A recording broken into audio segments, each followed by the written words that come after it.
Welcome back to the Dan Norton Show. It is Tuesday, July 29th, 2025. Last time I streamed was about 10 days ago, and I was planning to stream sooner than now, but I had some distractions come up for me, and I had to deal with those. So that delayed my next stream. Normally I stream twice a week, but I missed a couple streams, and hopefully I won't have more distractions like that.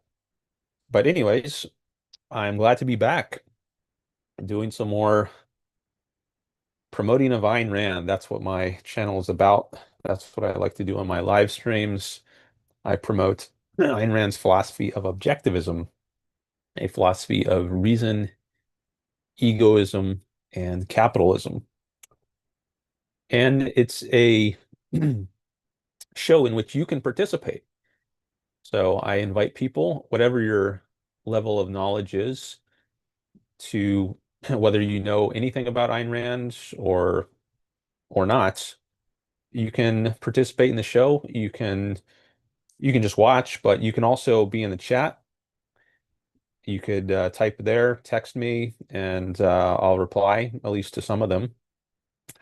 And now is actually a good time. No one has chatted yet, so the earlier you are to participate, the more likely that I'll be able to address any comments you want to make. And they can be comments, they can also be questions, and you can also just say hello. I like to see people who are here.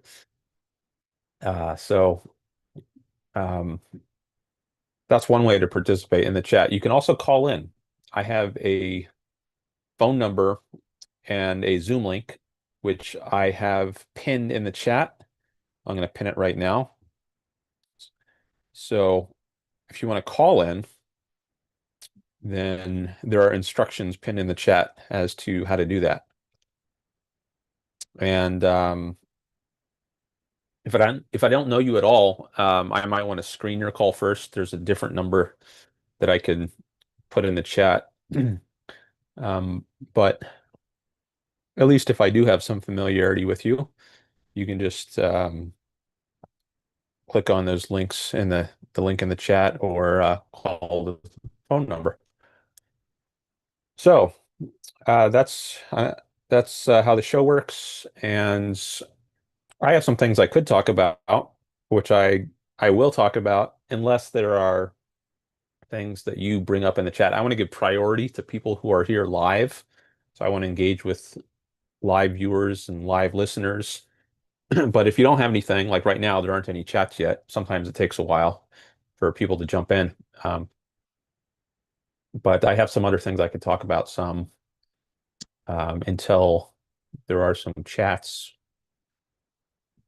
Um, Welcome to the show, by the way. I see we got a few people here watching now. I do appreciate any likes on the stream.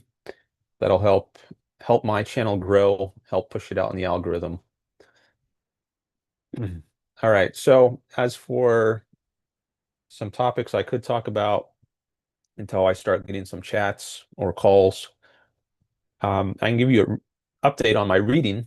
That's what I spend most of my time probably doing when I'm not live streaming. Um, I'm often studying, reading, especially about history. I've been reading a lot about Israel in recent months, and that got me interested in learning about the Bible. I was reading about the history of Israel and in the 20th century, and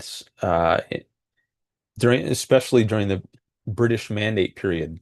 So after World War I, up until the establishment of the State of Israel in 1948. That was the period when the British were in control of the region, which eventually became Israel. So I've been reading a lot of Wikipedia articles about that period, and I finally finished the article called mandatory Palestine. Was it earlier today or last night?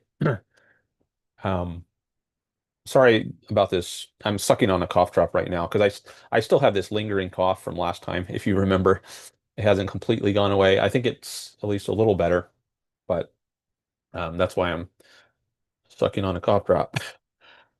Um, but back to Israel. So I've been focused on the British Mandate period between 1920 and 1948. And in the middle of reading all that, there was a discussion of the Temple Mount at a certain area in Jerusalem.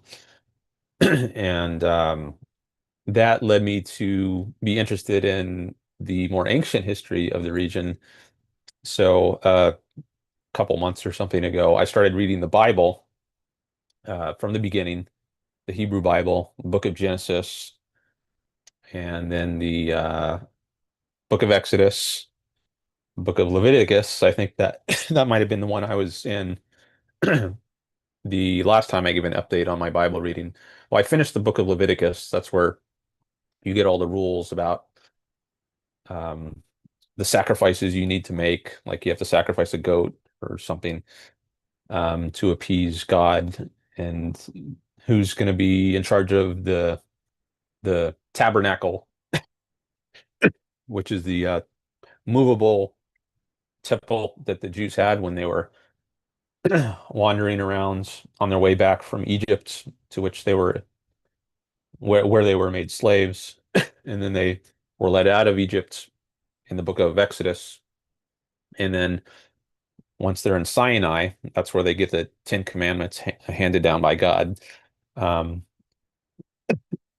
One thing God tells them to do is to build this structure, this temple structure called the tabernacle, which they can move around in the desert as they're working their way back to the promised land, Palestine, what later became Israel.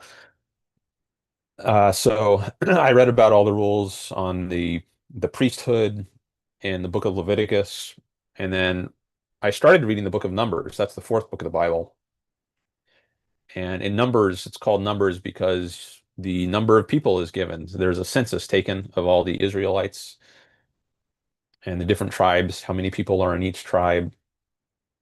Um, and I guess I think around 40 years, the book of Numbers. It's supposed to take place across 40 years. They wander around in the desert. And that's where I am right now. They've just left Sinai, and they're starting their journey back to Israel. Okay, so I got to mute my stream here. I'm getting first time I go to the YouTube page that has this stream, it automatically I hear the sounds, so which is distracting, so I had to mute that. So that's where I was in the Bible. I'm in book or chapter 10 of the book of Numbers. But then I got tired of reading the Bible and I got more interested in reading more recent Israeli history. So I went back to the 20th century, continued where I left off on the British Mandate period. I was reading about the Arab revolts in the 1930s, 1936 to 1939. There was an Arab revolt, lots of killings of Jews, and then there were some counterattacks where the Jews would kill Arabs. So I went back to that period, finished my reading about that revolt, and then read a summary overview up to 1948, which is the end of the British Mandate period. That's when the British they leave Israel, and then well, it wasn't Israel yet. They leave Palestine. I guess that's the term I should use. They leave Palestine, and then they just hand it over to the Jewish people to run things, and then as soon as they leave, May of 1948, a war breaks out. So there was a partition plan.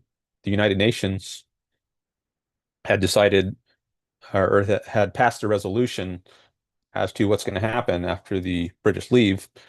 And there was a plan passed by the UN where there was going to be I think, a Arab section or sections, plural maybe, and then a Jewish section or sections.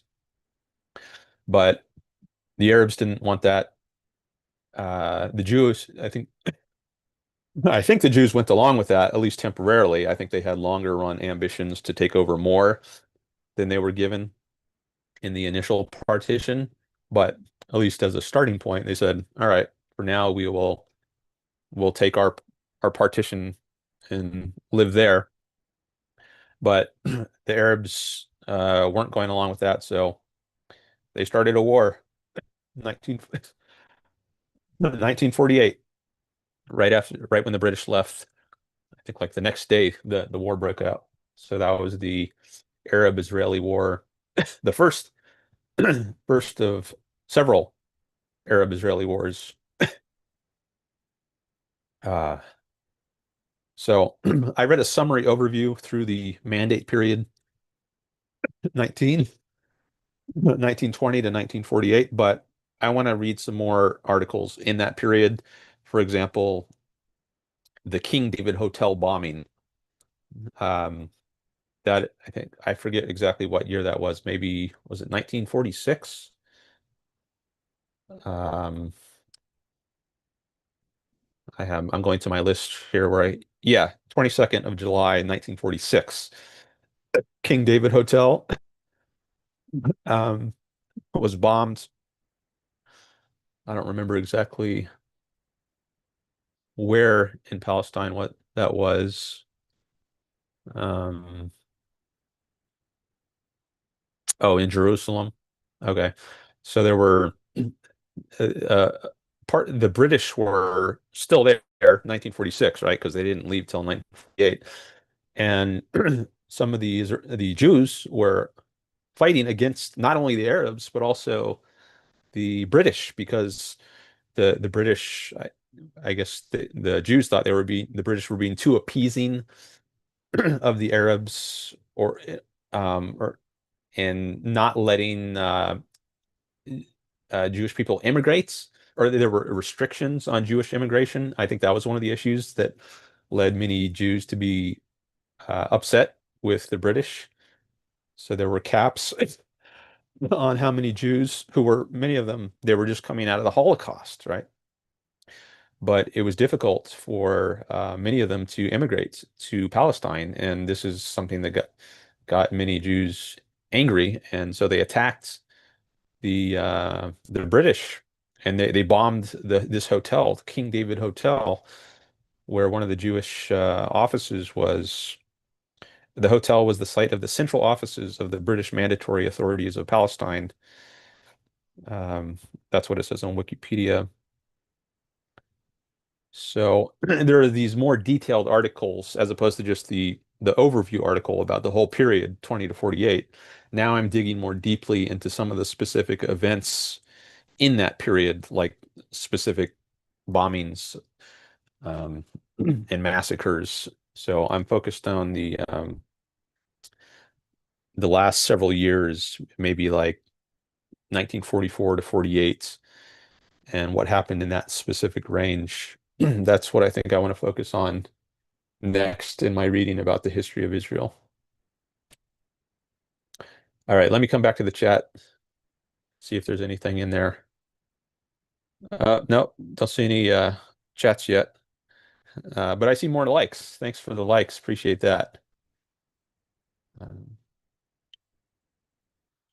So I'm going to just keep talking then. But remember, if you want to call in, you can call in at any time, as well as participate in the YouTube chat. Need another cough drop here. And let me get my water. Where's my water?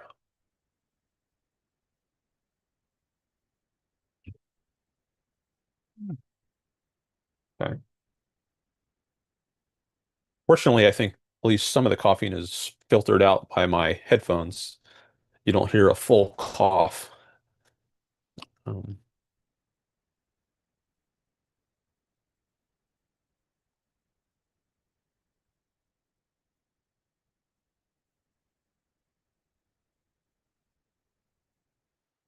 all right. Oh, I read the one other detail about this period uh, I read about was the what's called the 1939 White Paper. This was written by the British. It was addressing the rules that are going to govern Palestine.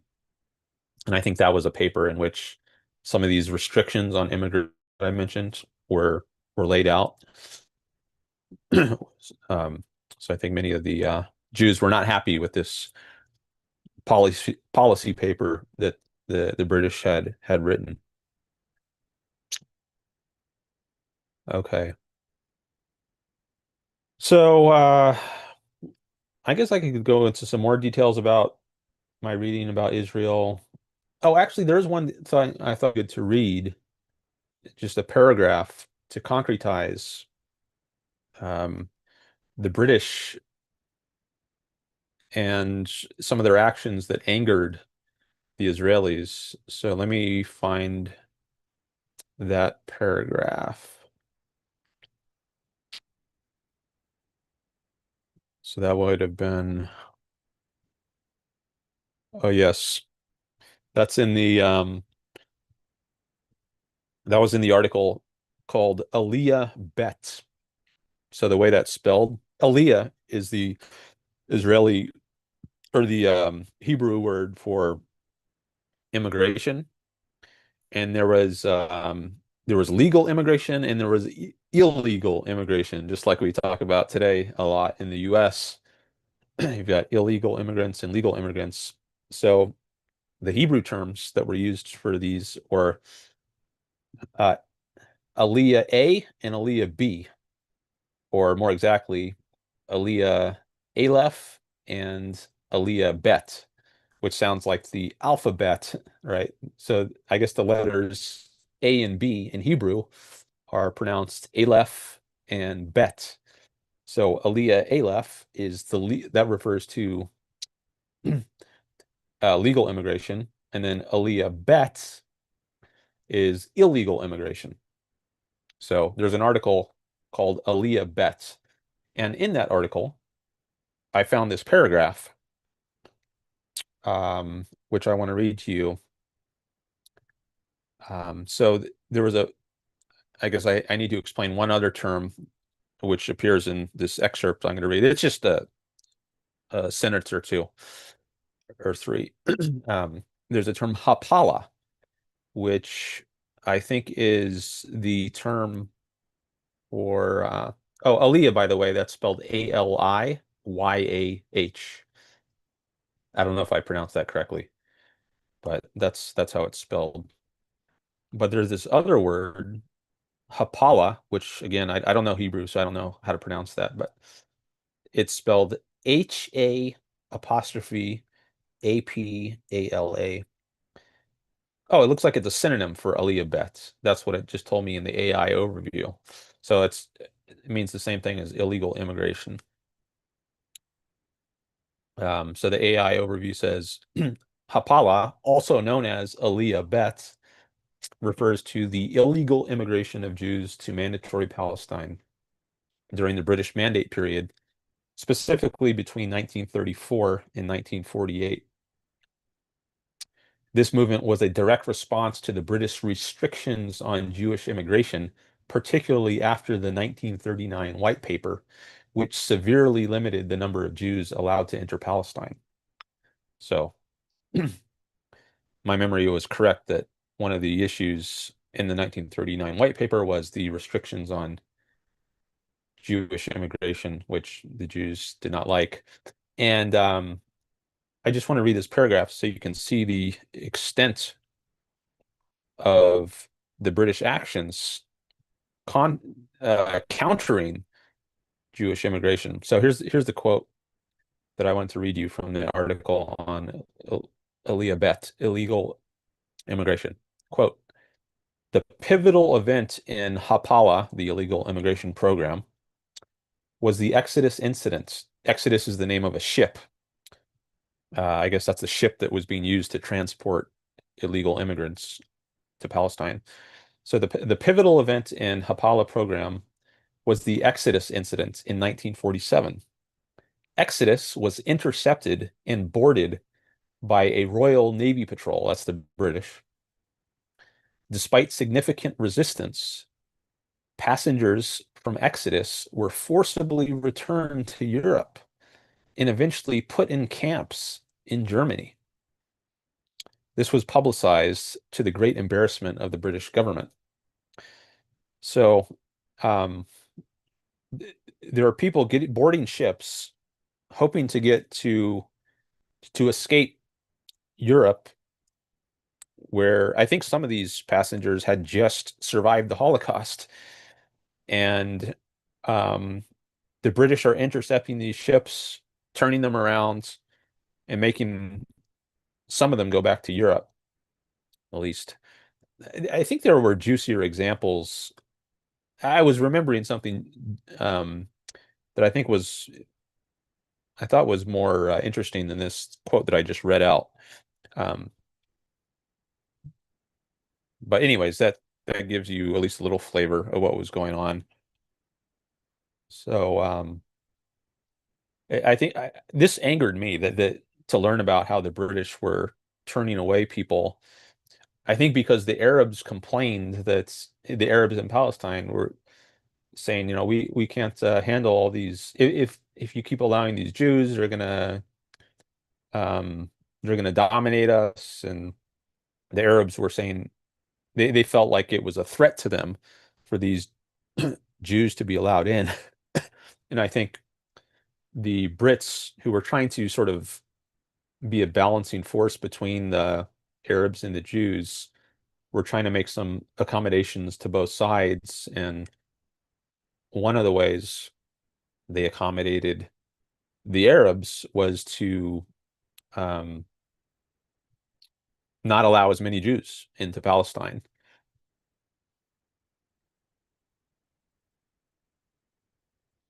which I don't think is justified, given that's my maybe somewhat amateurish opinion. I mean, I'm not an expert on this issue, but I have been reading a fair amount about it. But um, I think I don't know that there's a reason to fear Jewish immigration. Um, Maybe some Jews, I think some Jews could have been seen as a threat legitimately. Um, I don't know if there are some Jews that want to exterminate all the Arabs, but I do think there are some Arabs that want to exterminate all the Jews. And I would guess it's a greater proportion of the latter. Like there's more Arabs who want to exterminate Jews than there are Jews who want to exterminate Arabs. Even if there are some like that on both sides. I think most of the extermination threat, based on what I've learned, I would I would guess comes from the Arab side. So, anyways, that's just a little detail about how the British were restricting immigration. And I think some people died as a result of that.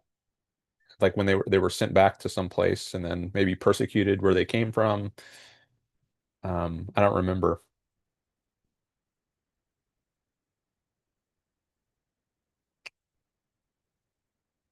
Where's my window? I got too many windows open here. Let me close some of them or minimize some of them.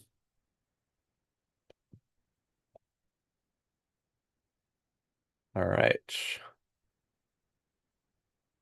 Hmm.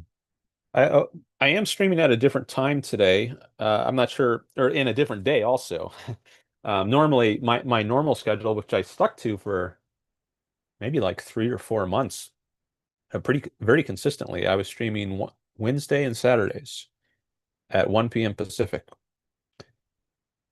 And today is not a Wednesday or a Saturday. It's a Tuesday, and I didn't start at 1 p.m. I started at 12:30 p.m., so half an hour earlier, just because it worked out for me well. And I said I might change my time around, so I don't know if I'm gonna go back to that Wednesday, Saturday, 1 p.m. Pacific stream time. I'm kind of curious to see what kind of audience I get at different times, maybe pick up new people, um, different people, and maybe that's good. Maybe I'm able to reach some people that I'm not otherwise able to reach by streaming at a different time. I've also been streaming longer than usual. That's another new thing. So my streams were pretty consistently going about 2 hours. Um, but my last few streams, like the last three, they've been over 3 hours, over 4 hours. I think one was even over 5 hours. So I've also been changing up the length of my streams. And I got a really good showing at the last one, which I think was my longest stream. That was Bach Ho called in. He's a friend I've known for many years, and we talked about honesty a lot. And we had four callers, actually. I think I mistakenly said three callers during that stream. But when I counted them up, I actually had four calls that stream, which was the most I ever had. So I was really pleased with that. Bach was one of them, and then let's see, RW called in, Jason Adams called in, and then Mark Thomas called in. So, oh, actually, that stream was 4 hours and 3 minutes, it says. It was the stream before that. Oh, the stream before that was 3 hours 51, and the stream before that was 5 hours and 20 minutes. So, um,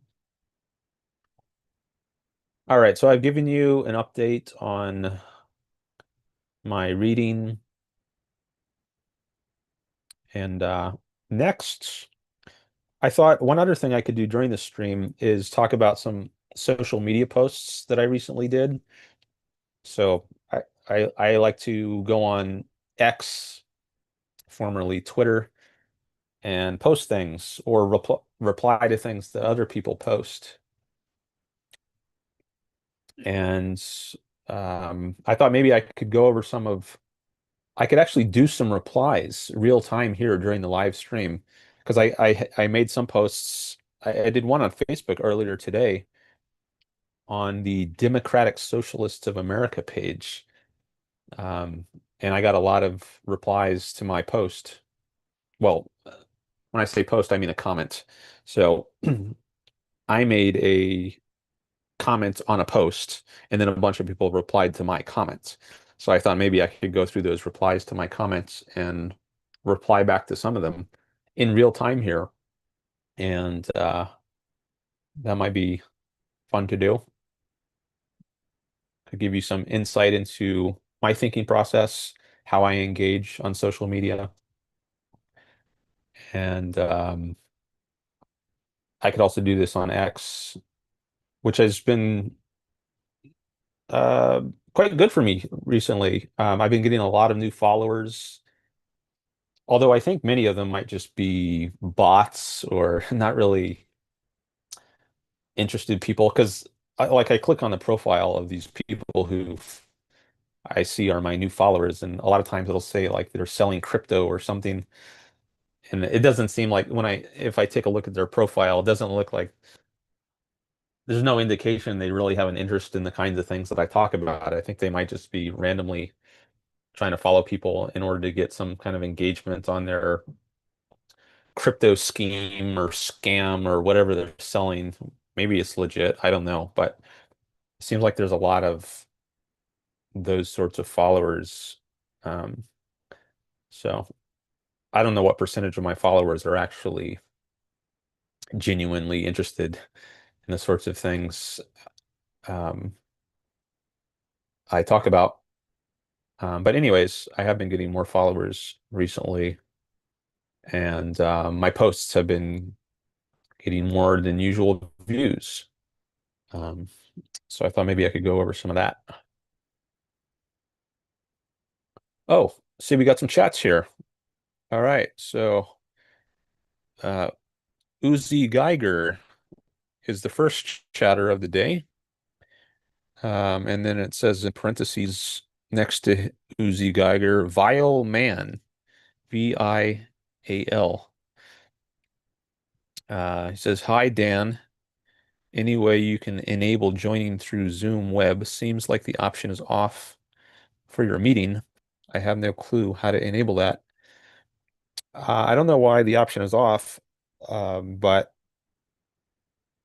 um, I think I set it up the way I always do. But could you tell me a little about yourself? I'm not sure if I have seen you before. Um, so can you tell me, have you been here before in one of my live streams? Um, do I know you from anywhere else, like Facebook or X? And yeah, just if you could introduce yourself a little bit. Um, I could also do a call screen with you. Maybe I should do that. I can post another. Well, I'll give you a minute or two to reply on just introducing yourself if you want to, and also maybe tell me what topic you're interested in discussing. Oh, okay, so you say first time chatting, but you've watched before. Okay. Um, okay, so maybe I should do I can give you a call screen number, which is different than the number I have pinned in the chat, and then we could talk, and I think I'll hear you, but the rest of my YouTube audience will not hear you. They'll just hear my side of the conversation.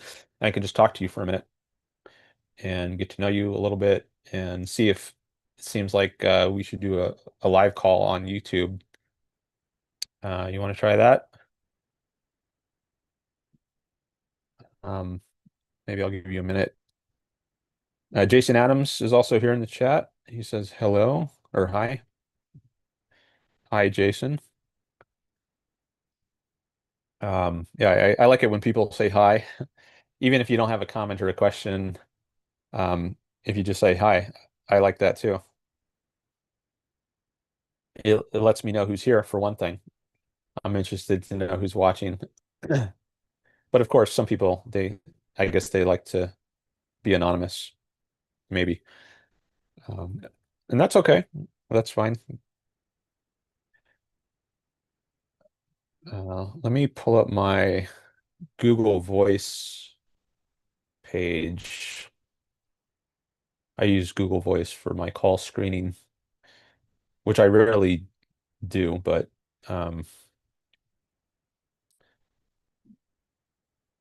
some cases, like this one, it's good to have. All right. And let me post that in the chat. Oh, Adam says, hey, Dan. Hi, Adam. Saw you here once before. And you have, I see crowns in numbers, number one, number two. So YouTube now has this feature where they have the top chatters and they rank them. And if you click on the upper right of the chat box on, I guess it's called top fans, it'll show you how many XP you have, experience points. I think that's what that means. And it's somehow tied to the amount of engagement. So I guess the more you engage, the higher your number is on the leaderboard. Okay, so Uzi says in the chat, okay, I'm an Israeli. Might be an issue with calling in. I consider myself more or less an objectivist or an objectivish. Will be glad to discuss a point or two with you. Also might correct your Hebrew. Okay. Um, and then Jason says, "Hey, just multitasking, running some software tests and having lunch. So you are a bit in the background, but glad you are on and getting subscribers." Thanks, Jason. Appreciate it. I'm glad you could be here. All right. So Uzi, I I'm okay with just taking your call through Zoom. We don't have to do a call screen. I was gonna, I can put the number there, and if you want to do a call screen, we can do it. So I guess I'll just leave the option up to you, but I'm just gonna put it in the chat right now. So I just put it in the chat, 657-233-0878. That's the call screen number. So if you call that number, I guess you'll have to, if you're in Israel, you might have to put a one for the country code in front of that number. And then I can just listen to you and we can talk a little, and you won't be heard on YouTube. I'll be the only one who hears you. Or if you want to, you can just call Zoom. Okay, you just said I'll install Zoom and call in if that's okay with you. Yeah, that's okay with me. Um, I didn't think you had to install Zoom. I thought you could just maybe use it through a web client or something, but I don't know all the technical details of how it works on your end. I know I think Jason had to install it once when he called in.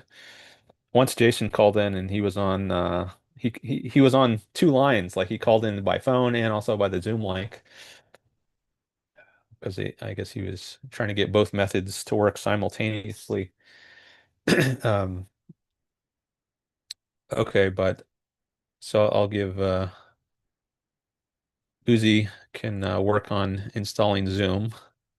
I guess if you just call the phone number of Zoom, which is a different phone number than the one I just read. So if you want to call Zoom by phone number, the number is 669-444-9171. That's the one that's in the pinned chat. Um, and then again, I guess if you're calling from Israel, you would have to put the country code of one in front of that. Um, all right, so I'll keep an eye out for. Oh, it looks like I see on Zoom it says Uzigi has entered the waiting room. So I guess he got Zoom installed. All right, so I got to make sure my Zoom settings are right before I admit him on Zoom. So just give me a few seconds to make my settings correct. I've had some trolls call in before, so that's the reason I'm adjusting some of my settings here. Not that I think Uzi is a troll, but I just want to get in the habit of every time before I take a Zoom call, make sure I have my settings correct um, to avoid any possible damage if any trolls do call in. All right, so I'm going to admit him, and then I'm going to have to ask him to unmute, and then you should be able to hear him. Okay, so here we go. Admit.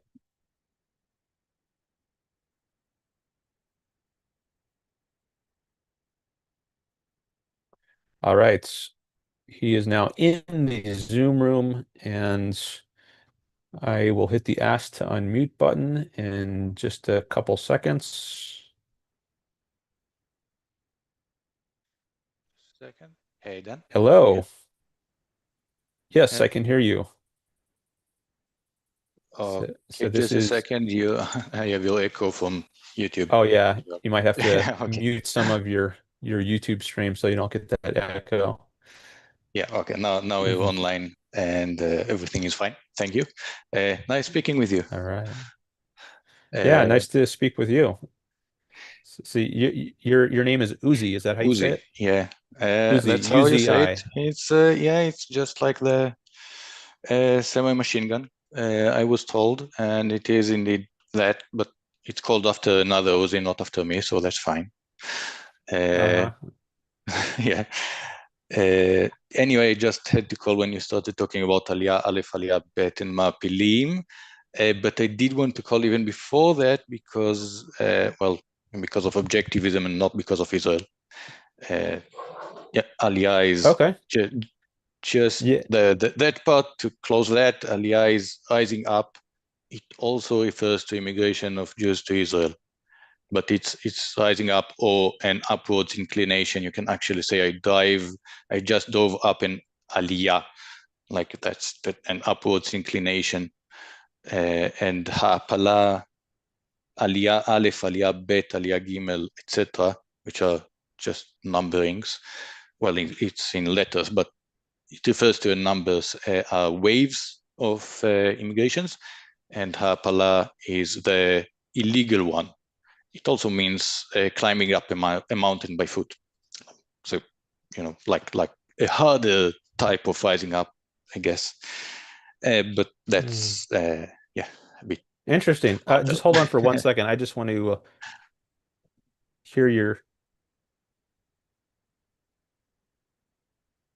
Okay, I just wanted to hear your voice on YouTube to make sure it was coming through, and I was able to hear it just to confirm. So, okay, Okay, cool. sorry to interrupt. So th that was interesting. So you were just giving more details about Aliyah and what it Yes. means. So it means Yeah. climbing up, and okay, so I can. Oh, by the way, what's in Israel right now? I think you're, what is it, 10-12 or It's 9-12 in 11, 12. oh, 11-12. Okay, you're 10 Yeah. hours ahead. 10 hours. Yes, we You're are. the You're on the first West Coast? person. Yeah, I'm on Pacific time, West Yeah, Coast. okay. Yeah, Makes you're sense. the first time someone's called in from Israel. So I think Yeah. you're probably the latest, because once someone called in from South Africa, but I think that's a bit to the That's to the west, west maybe of one or two us. Yeah. time zones. Yeah, so I think you're the furthest east caller I've ever had, and maybe the first person from furthest east chatter I've ever had. So Yeah, cool. congratulations. Thank you. Uh, okay, So you said so you wanted to talk about Israel or objectivism or both. it's up to you if you want to talk about Israel. Yeah, well, I find it a bit mundane because obviously I live here. So we did have, for example, an air raid siren from a missile that was just a few hours ago. Was shot from uh, Yemen. I Oh. guess no one outside of Israel ever hears of these ones, or almost never.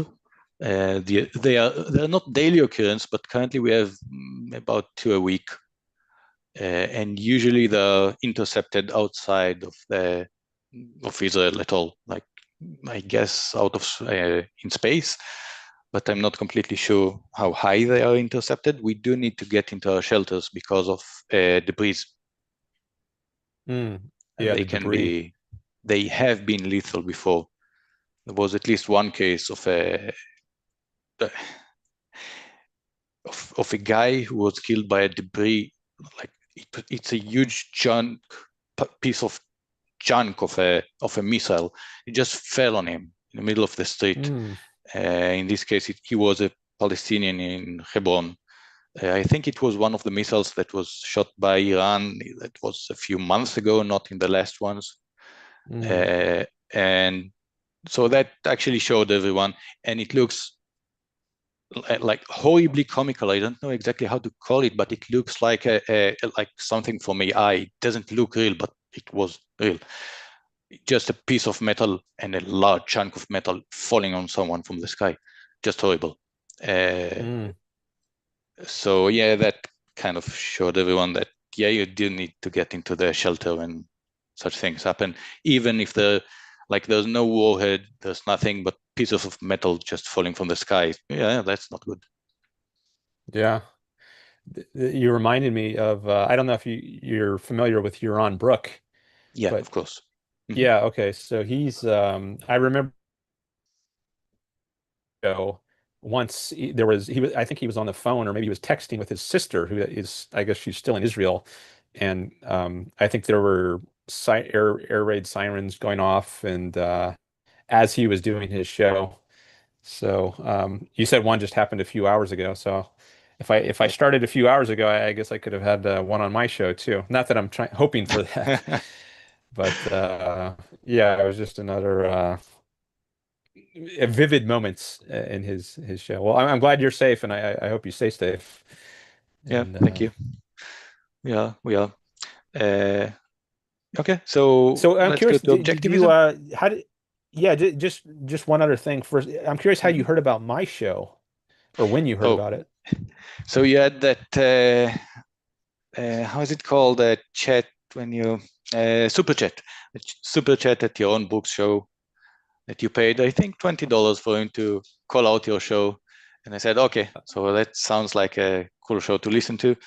It's usually a bit too late for me because, so this week I've got a vacation and I'm vacating at home, which is why I can actually stay up late enough to join in. But I do get sometimes catch your show, like the recordings. I see. Okay, well that's interesting to know. Yeah, so I did it for anyone who doesn't know. I submitted a super chat to Yaron Brook's show several weeks ago, maybe a couple of months or something, and I got a bunch of subscribers after I did that. I just was advertising my channel, saying that I have a channel, and then I also promote Ayn Rand, and I do a live show, which people can. I said I take live calls, so Uzi found out about me through that. So I'm glad that my ad had an effect like that. So great. Yep. Uh, and Yaron Brook, for anyone who doesn't know, he's I think he's the largest single objectivist podcaster. He just crossed the 40,000 subscriber mark. So congrats to him on that. And I'm hoping to get there myself one day. And you all can help me get there by subscribing to my channel if you're not already subscribed. And All right, liking the so stream. yeah, Don't and forget liking the that. stream. Exactly. So you have some things about objectivism you're interested in talking about? Yeah, so I usually don't consider myself, or I don't talk about myself as an objectivist completely, because there are a few fundamental things that I think are not entirely there in the way objectivism is being. I'm not completely sure how to put that. It's how it's being put, maybe. So I've got things with epistemology, ethics, and a few other points, which is the one that you want to start with. I'm okay starting with any of those. So you have some objections or criticisms, or at least It's some not things you're even not objections. entirely agree, Mm, you're not sure about, or yeah. yeah. But whatever you want to start with, go for it.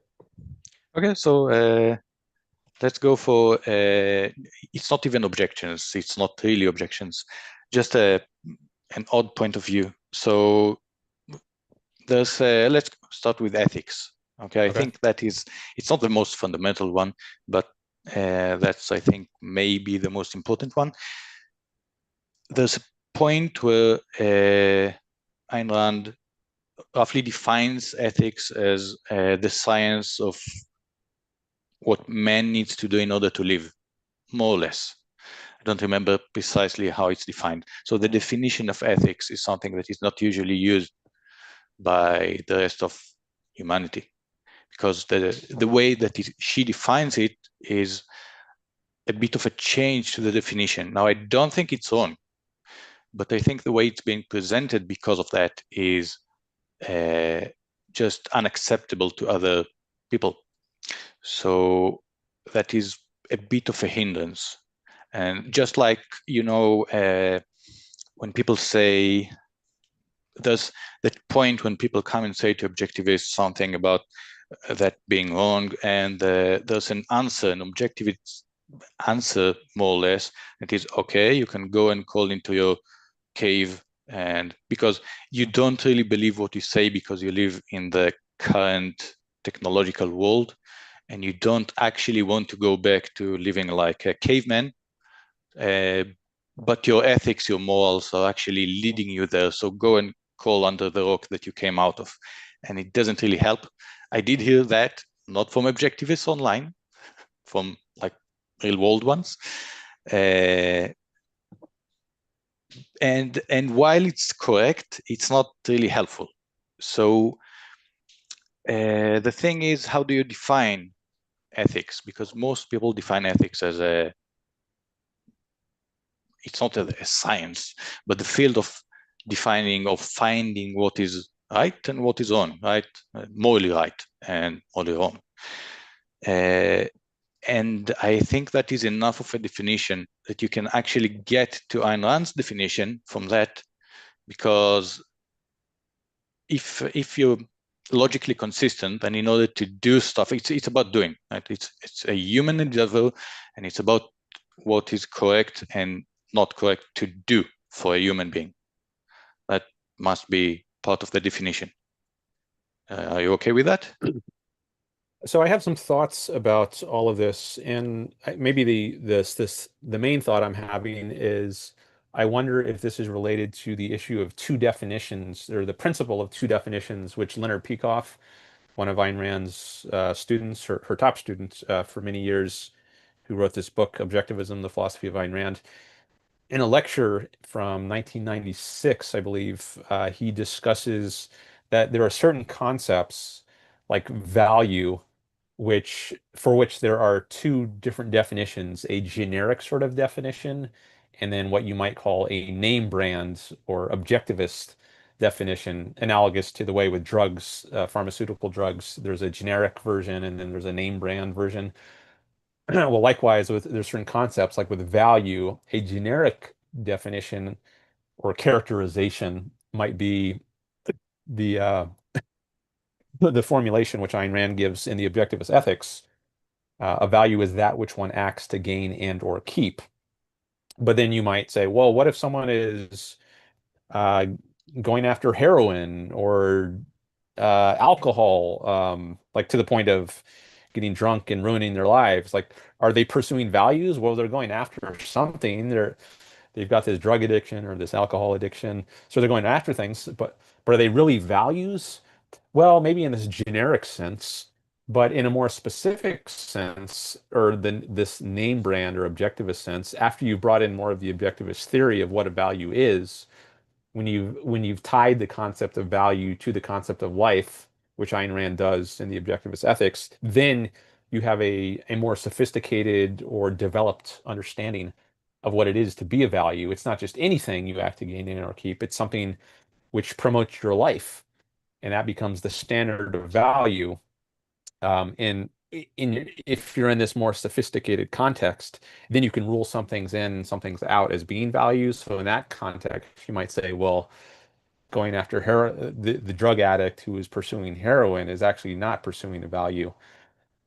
Um, and I wonder if something analogous to that is going on with this in the case of ethics. So there might be this generic understanding of what ethics is, which is just the study of right and wrong or good and bad. But then if you bring in a more sophisticated context, the objectivist theory of ethics, which ties the idea of value and good and bad to the phenomenon of life, then in that context, it might be right to say that the ethics is the science of what man needs to do in order to live.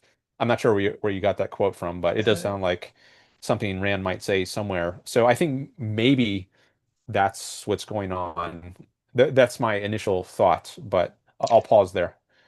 I think there's something else there, because okay, when it comes to, for example, the value and say alcohol or drugs, you need something else to come in and say that these are not legitimate values, or they are immoral values, or something of that sort of, or you have some logical fallacy in your thinking, or you're unreasonable to pursue these values. And you need something else. You need the ethics. You need objectivist ethics in order to do that. I have never found anywhere that actually, except for, so the only place that I saw Ayn Rand or anyone else link ethics with the pursuit of life human life, is when she said that animals have the instincts, and we must have something else, right? So animals go and act by the instinctive behaviors. They don't have free will. Humans have free will, but they must have something that will say how to survive. And that is ethics. That is our ethics. So that's the best that I've seen. Thing is, most people will not agree with that. But I don't think it must be like that. Because if you pursue good, and if good is something that you do, like an action, then it counts that you must be alive in order to do that, to pursue good, to pursue goodness, let's say. And so if you are good, and every human being believes he's good, I think, in one way or another, let's say we believe that we are good, then we do good, and therefore it is better for us to live longer or to be alive. So like, to be internally consistent logically, any ethical system must pursue the individual's life. Because if the individual is good, and it's good for him to survive longer and do more stuff because he's good, and what he does is good, right? So there's a connection there, and that I don't think I've seen being said like that by objectivists. So you had what Ayn Rand did, which is, okay, so we must have a system telling us what to do in order to survive. And it's not instincts, because we are human, and human is the thinking being, the thinking animal. So we are separate from animals because we think. We must have something that is ethics. And that is not what most people consider to be ethics. I think she just jumped that part of explaining why. Okay, I'm I think there might be multiple points you're making that I want to address, but let me just go with the last one, just because it's a little more fresh or clear in my mind. So I think there is a general idea that people have, that many people have, non-objectivists and objectivists, which is that ethics is a guide to life. So I'm not sure if you were saying that is is something that most people don't agree with, which, by the way, is not necessarily to say something is wrong, right? Because we don't think truth, I don't think truth is, it's not determined by majority opinion. So just because someone disagrees with something doesn't mean they're right to disagree. But um, even just setting aside that metaphysical or epistemological point about truth, that it doesn't depend on, it doesn't hinge on whether people agree with it or not. Things are what they are, independent of what people think about them. Um, I think it is common for people to take ethics to be a kind of guide to their lives, how they should live. Are you saying that most people don't think that, or are you saying Yeah, something else? because of the they are willing to sacrifice themselves and see it as good, or sacrifice parts of themselves to see it as good. So it's not a guide to life or how to live. It's a guide to how to be good. So that is why you can have non-objectivist ethics. If it will be a guide to life or how to live, then everything will be fine in the world. But it's not. So it's Well, a it's, I mean, I'm thinking of like Christian ethics. So you could say it's a guide to how to be good, in some sense of good, at least, of what you, if the good is what you should do, be like Jesus, sacrifice yourself, give alms to charity, help the poor, and they think that's good. But it's also a guide to how, I would say it is a guide to how you should live, at least in some sense of live, how you should conduct yourself in life. You should give away your possessions. You should not engage in, not tie yourself up to material things. Get away from earthly things. So don't pursue riches or or profits, unless it's to make the profits and then give them away. Now, I think ultimately you can make the argument that these sorts of this kind of advice that Christian ethics gives leads to death, not to life. So if you apply consistently the advice on how to live, it leads away from living, which may seem contradictory, and maybe there is something contradictory about it. I think that's um, It is. It is. part of the, Yep. but I think I guess there's just different senses. Maybe there's also generic senses of the word live. Like is a person who's comatose a vegetable, like brain dead? Is that person living? Well, in some sense, maybe it's like some biological sense, their cells are still engaged in metabolism, but are they living in a full, robust sense that we mean when I say like I feel alive? Well, no, they're not living in that sense. So I think uh, many of these terms there's just the different senses. There's a kind of generic sense and a more specific sense, and maybe that's what you're getting at with some of these questions. And yeah, well, let me just pause there. Maybe.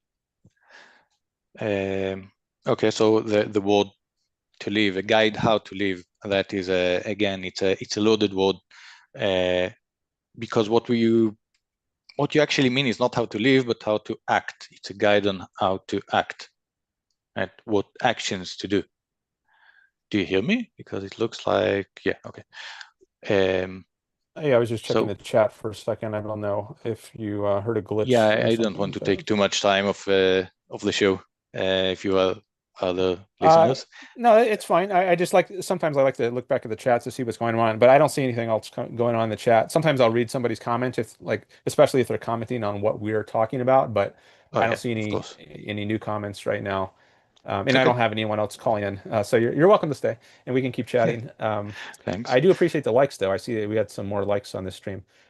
So Cool. you were saying that it's a guide on how to act, but not how to live, but Yep. I'm not sure that's like that distinction is really as sharp as you're implying when you say it's one but not the other. I mean, I think in a sense you could say it's both. Um, Again, it's the generic ethics, not the objectivist ethics. In the objectivist ethics, you can claim that it is a guide for both how to act and how to live, because you act in order to live, and you live in order, and your life is a string of actions, and that is all fine. But in other ethics, it's how to act, and how to act in specific circumstances, like a specific context, right? And it may just well lead to your death, because the point of other ethics is not your life. So it's not a guide to life. It's a guide about actions, how to act in specific cases. And that is what most people see as ethics, as a guide to actions. Now, they can't okay. be consistent with it, because it will just, it will just kill them or put them in the street quite quickly, or back in the caveman, in the cave. So yeah. I was just thinking about the commandment, thou shalt not lie. So is that could you say that's a gut that's a instructions on how to live, instructions on how to act, or both? And It's supposed to be. So first of all, I don't think there's a commandment, thou shalt not lie. or It's thou more shalt not nuanced than bear that. false witness or something. Yeah, something of that sort. But it's a commandment about acting. Oh, let's go to I think it was Kant with the universal. How is it called? I'm sorry, I'm not. The categorical imperative. Yeah, that one. So he does have thou shall not lie in the, like, lying is completely immoral all the time, every time. And there was that claim about, and if you had some Jews in the attic, and the Nazi came and asked, "Do you have Jews? Are you allowed to lie?" And the categorical imperative says no. You cannot lie. You're not allowed to lie because it's categorically bad to lie. It's not context related, right? So yeah, it does say how to act in specific or generic or every context, if you want. It does tell you how to act. So yeah, I think that is what people think. It's about how to act, even if it leads to your death. And you can see that in how people actually act in the world and think they're doing the correct thing when they do the most horrible things to themselves and to others. Well, the reason I gave the example of the commandment, thou shalt not lie, or maybe to be more exact, it's thou shalt not bear false witness, or I don't know exactly how it's worded in the Bible, but because that one you might think is well, you might think it's more closely well, I was going to say it's closer to objectivism than Kant's because Kant he's very explicit about these categorical imperatives and the nature of the rules, whereas in the Bible it doesn't have the same level of sophistication. Um, so I thought maybe it's the version in the Bible is not as bad or it's somehow less unhealthy. But now that I'm thinking about it a little more, I'm not sure about that because there's no asterisk next to the commandment with a footnote that says unless there are Jews hiding in the attic and you're trying to save them, then it's okay to bear false witness or something like that. So maybe there's not much of a distinction between the Bible's commandment not to lie or bear false witness, and then Kant's um, so-called categorical imperative that you should not lie. But I was trying to find something in Christian ethics that's maybe more reasonable. I don't know if the golden rule, like do unto others as you would have others do unto you, or eye for an eye. That's part of I guess the at least the Old Testament or the Hebrew Bible, eye for an eye, which you might think is a good thing. It's a way of getting it's a way of expressing the idea that justice is good. It shouldn't be like eye for a face, where it's imbalanced because the eye is included in the face, but so is the nose and the ears, right? So it's like more damage to one side than the other if it's eye for a face. But if it's eye for an eye, then it's like the punishment and the crime um, they're kind of balanced. So Yeah, but maybe that's a good part uh, of this specifically Jewish or this one, religious ethics. this one, if you actually take it literally, and it's not usually taken that way, then you don't take into account the fact that you have a victim and a perpetrator. You have a complete and utter balance between the perpetrator and the victim. An eye for an eye. Someone took out someone's eye, his eye is being taken out, and that's it. There's nothing more. There's again, I was just the trying, I was golden trying rule to come might up be with better. something that was, I was trying to come up with something that was more in line with the objectivist ethics.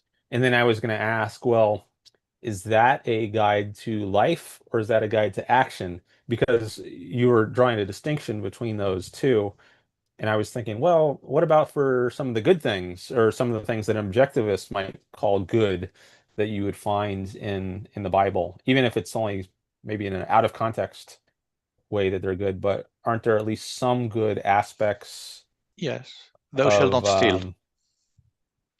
okay, yeah, unless it's an emergency and you're gonna die or something. I've talked about lifeboat or emergency cases on my show before.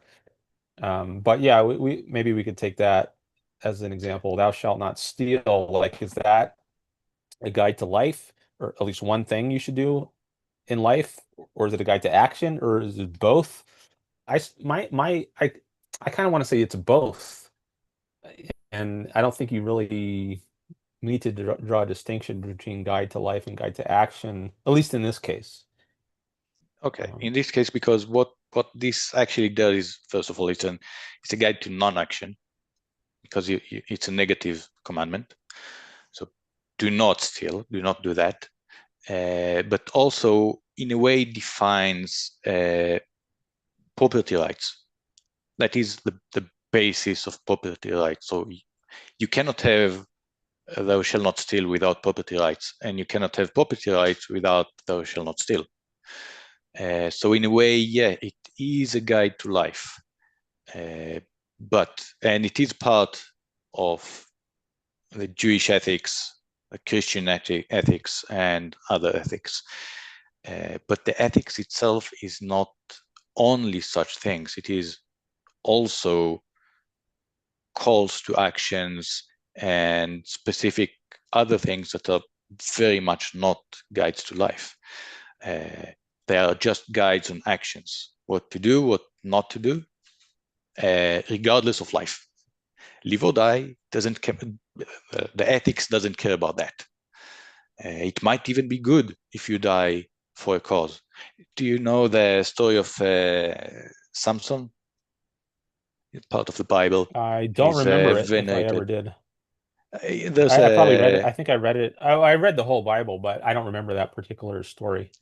it doesn't matter. It's a long story. Eventually, he says something like, "May the Plishtin, it's a specific tribe there, die with me," and then he makes the temple fall on top of himself and them as well. So they captured him and killed his captures. He martyrs himself in order to also kill the capturers in a way. Now you can say that in order to, it might not be extremely bad. So if you take an objectivist view on it, it might actually be the case that choosing to die in order to kill your capturers, if you're a slave, and by definition, a slave is someone whose actions are being decided by someone else. So it might actually be the correct thing in such an extreme case, even from the objective point of view. If you get the chance, like the last thing that you will do is to act a revenge, it might be correct. It's one of the things that we don't want to think about because, slavery. But that's not the point. The point is he's being venerated for sacrificing himself in order. So the view is not that he sacrificed himself in order to avenge what was done to him.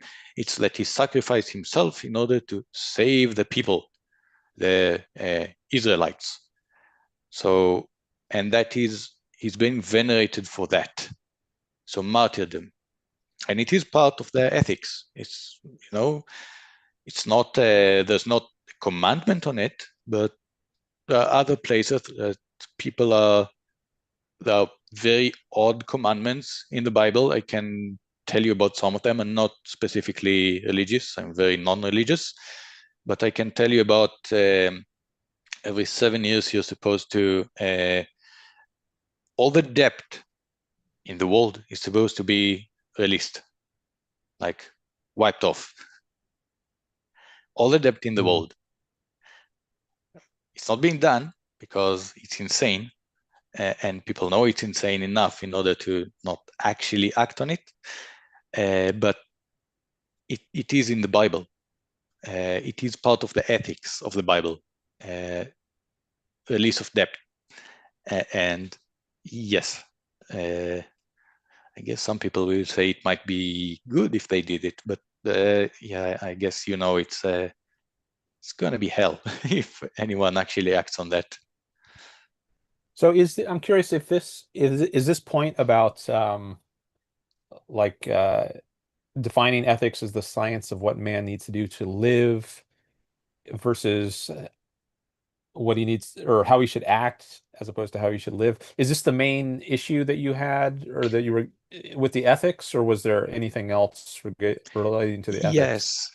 Okay. Yes, because So with the ethics, it's the main issue, but it's got downflow effects.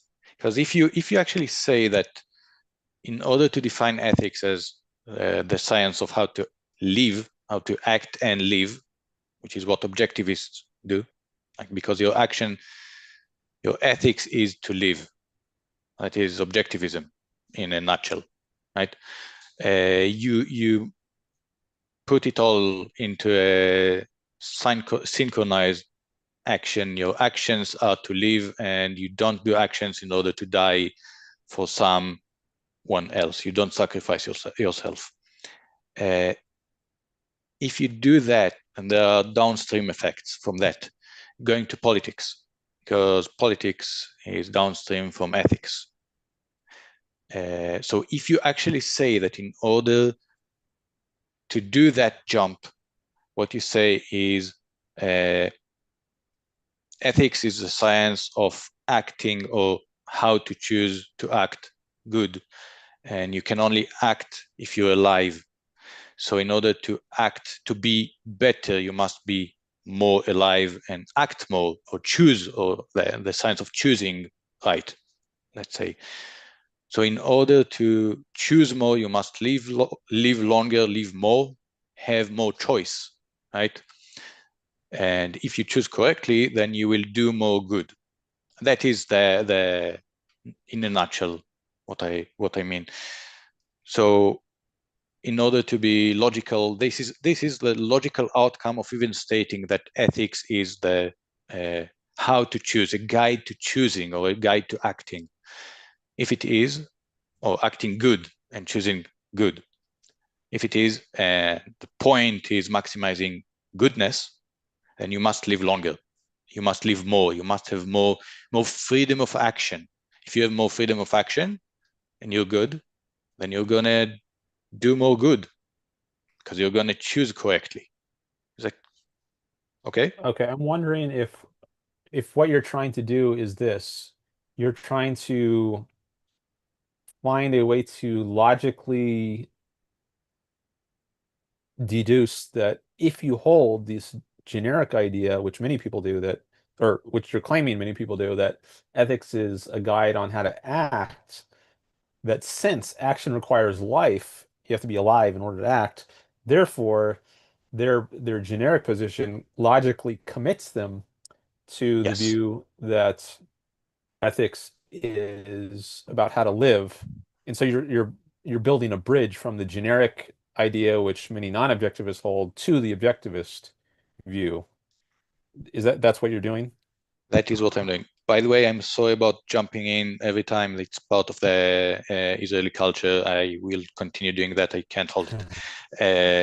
That's just how That's we okay. speak over here. Uh, so it is.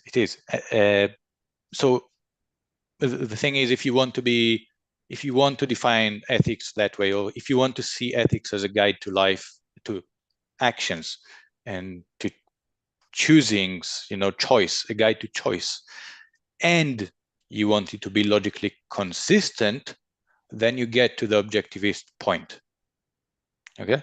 Because you must extend choice, you must extend actions. And in order to do that, part of that, and that is a point, part of that is going to be to extend your life and extend your freedom. So the freer you are, the more choices you're going to make, the better it's going to be. Is that correct? So if you extend your life as a comatose man, like you said before, there's no point in it. There's no point in extending a comatose person's life because there are no choices, there are no actions there. There's no goodness. Now, it might be aesthetically correct, but not morally correct. Morally, it's not correct and not correct. It matters not at all. It's like there's no moral point in there. Well, there's no pleasure. I think that's key. I Yeah. think there's no point in doing something unless it has some kind of effect, either immediate or in the future, of some kind of positive psychological states. And this is a point I've discussed many times, which is that I think pleasure is the root of our concept of good. Like if we didn't have the experience of pleasure, there would be no basis for our having any concept of good. I think pleasure is what gives rise to this concept. And Ayn Rand has, there's at least one line in the objectivist ethics to this, on this point. I think she says the form in which we grasp, the first form in which we grasp the concept of value is through the experience of pleasure. And likewise, we grasp the concept of bad or evil at first, at least, through the experience of pain. And you don't have either of those if you're just a comatose person. So there's no point in that kind of life. You're not getting any benefit from it. The only point in that is if pleasure and pain of others, like the family might want to keep their person alive because they will feel pleasure from that, or pain if he passes away too early, or such things. Or again, when I said aesthetic, is like because you say that you're a doctor and you need to treat such a patient, and you see yourself as the person who saves lives. So for you, that is a source of pleasure, or that is how you see yourself, then you will not want to be the guy to, unplug the machines. So Yeah, that so is it going might to be harm you, but not the person. right. So from different perspectives, there Yeah. is or there isn't any pleasure involved, right? It might give the doctor pleasure to keep the person alive because maybe it makes him feel good that he can do this. It's a testament to his skill as a physician, but for the patient himself or herself, then there's no pleasure involved. From that person's perspective, there is no perspective if they're just unconscious. But I'm not sure that that you can really make this sort of logical jump from in order to act, you have to be alive, and that's how you can get someone to agree or with the objectivist view. I'm not sure that's how it's done. Like I don't recall this sort of point. Well, Ayn Rand doesn't. I don't think she makes this sort of move. So, At least not in these terms that you made yet. I think she's been very persuasive to many people. Um, yeah, I'm kind of doubtful that if that's what you're suggesting, like in order to convince non-objectivists of the objectivist ethics, the way to do it is to show them that in order to act, you have to be alive, and therefore we should adopt life as our the goal that we're aiming at or something. I don't know if that's that what you're is, suggesting. Like this is a way of getting non-objectivists to agree with objectivism. Is that the well, that's partly that, but so that's part of the thing. But okay? if you add that into, so that is for the getting objectivism more into the mainstream. Maybe it might help, it might not help. With some people, it will probably help. Plenty of people. Some will be persuaded, but that by such a logical. If you want to have a logical ethics, then it must be like that. Some people will just don't care about that because they're so far away from logic that they don't care about logical fallacies. But it also means something for objectivism. So the downstream effect from that, kind of oddly maybe, is that objectivism should have been a pro-natalist, which is a bit odd. I know. What do you mean by pro-natalist? So should encourage objectivists to have kids. Okay. I know it's a bit odd, but so if the point is to have more goodness because you're good and you extend your life and so it's better, right? And taking into account some of the things that we don't completely know, the best way to propagate your views in the world usually is by your kids, by your children, because they are the people, for most people. Like Yaron Brook can propagate objectivism way better when he does what he does. But for me, it's probably going to be to educate my kids, my children. And that is correct for most people who do not interact as well as, Yaron Brook. So educating and influencing them, they are molded by the parents generally. And so there's way more of a chance of getting. So if you're good, your children have more of a chance of being good. And good, I say, in the mean of knowing how to act. So being objectivists. And if the point is to have more goodness in the world, then yeah, you should have more children. Now, there are other reasons for that as well. They come from biological reasons and enjoyment and other points, but that is from the very ethical point of view. I think ethically, objectivism should have stated eventually, like that the outcome of that should have been that having children is a good.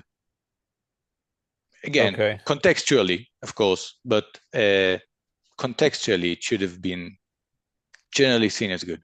Just like having, so objectivism is the most humanitarian ethics out there, I think, because you generally see humanity as good, because humans are overall good for you. The more people, the better, largely. Okay?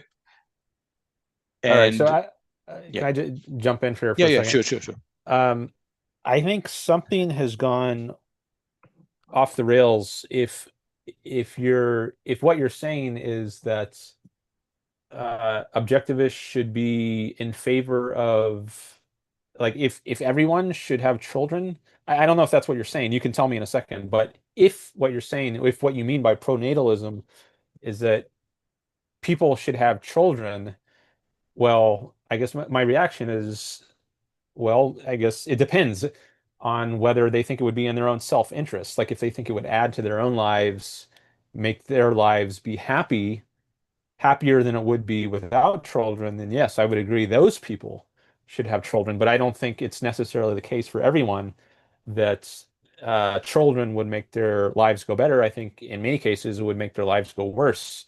And egoism is very crucial. It's a core part of objectivism, and the purpose of life is not to um, make there be more pleasure or utils in the world. You made me think of utilitarianism when you were talking about this.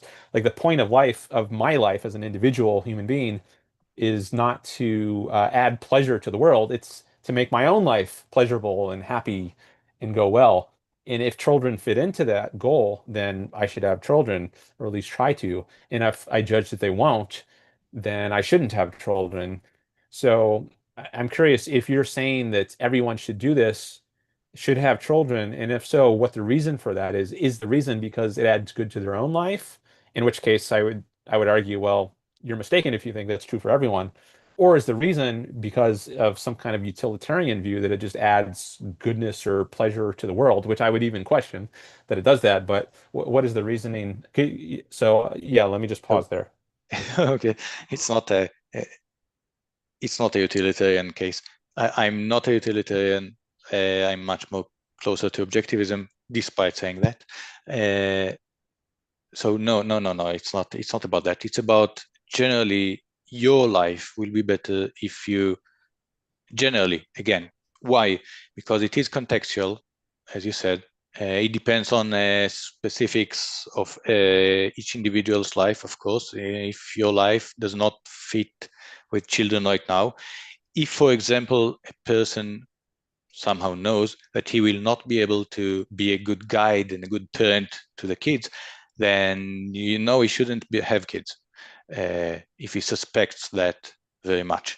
or if there are other issues, or doesn't have the correct mate right now, or whatever. That is not what I say. There is no point in making the world better. That is not objectivism. It's about making your life better, making the world better to yourself, in a sense.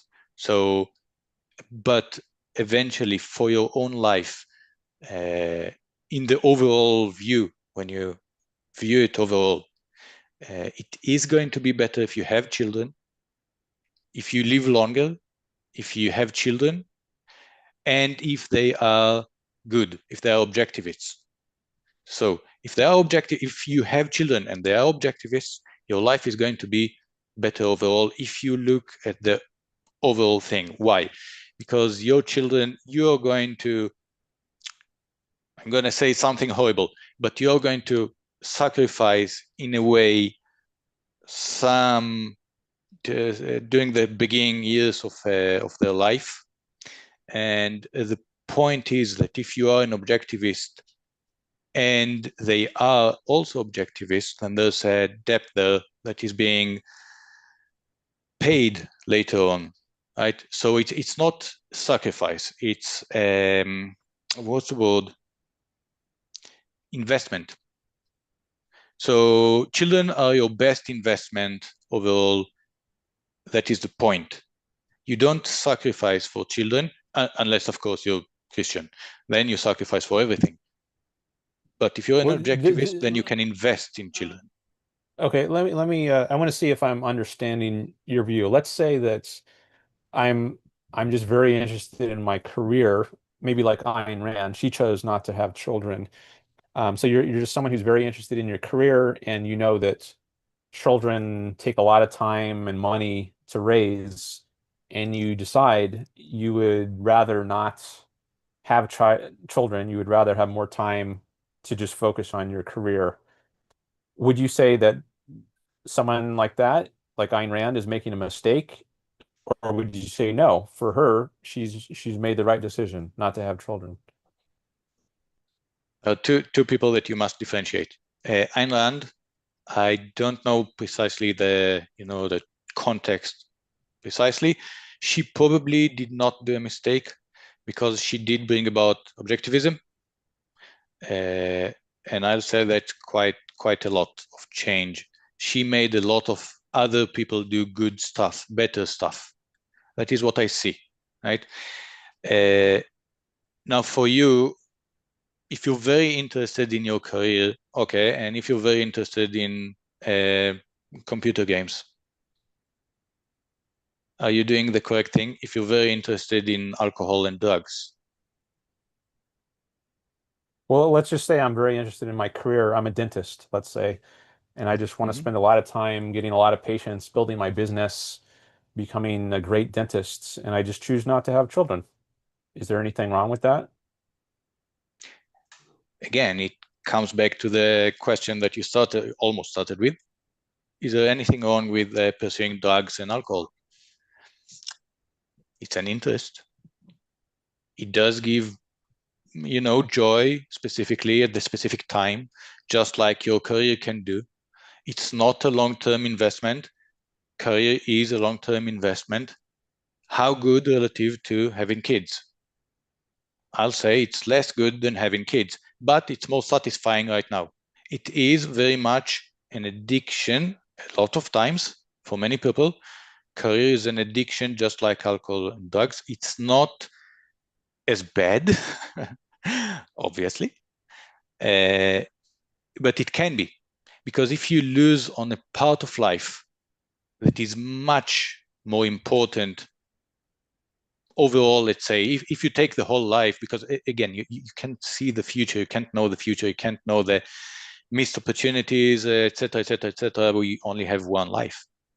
If you're going to lose a big chunk of this life, a big chunk of the goodness you could have because you enjoy your career and you pursue it, yeah, it's not good.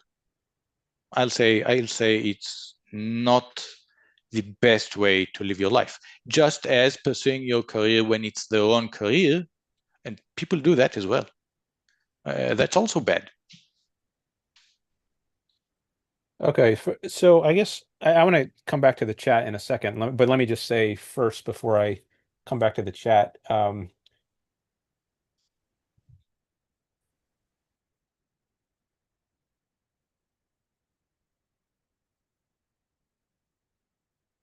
Not have kids.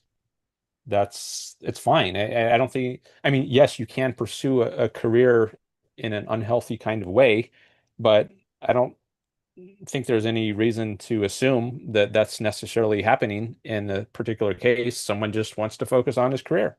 I don't think there's anything prima facie, like any reason to think that's unhealthy or be suspicious of it, of someone who doesn't want to have kids.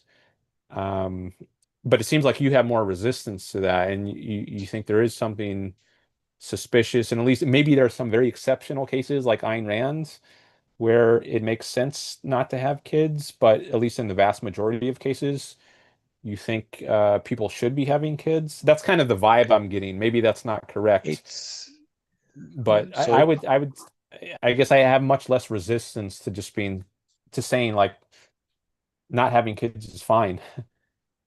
Um, yeah, I can see that, but why can't you say, for example, not having a career is fine? Or can you? well, I think having a career, or maybe to put it a little more broadly, having a productive or purposeful kind of life is essential to happiness. And I think that's true for everyone, whereas I don't think it's true for everyone that having kids is essential to happiness. So I don't see those as being analogous. But just one second, I want to take a quick look at the chat and see what's going Of on. course. Um, Friend Harper is here. Hello. It's been a while since I've seen you in the chat. He says, better to who and for what? That's his last chat. And we got Jason. He says, you choose to have a kid who is not a dentist for the sake of having someone close in your life who is not a dentist. Uh, Not sure I follow that. I might have to read back.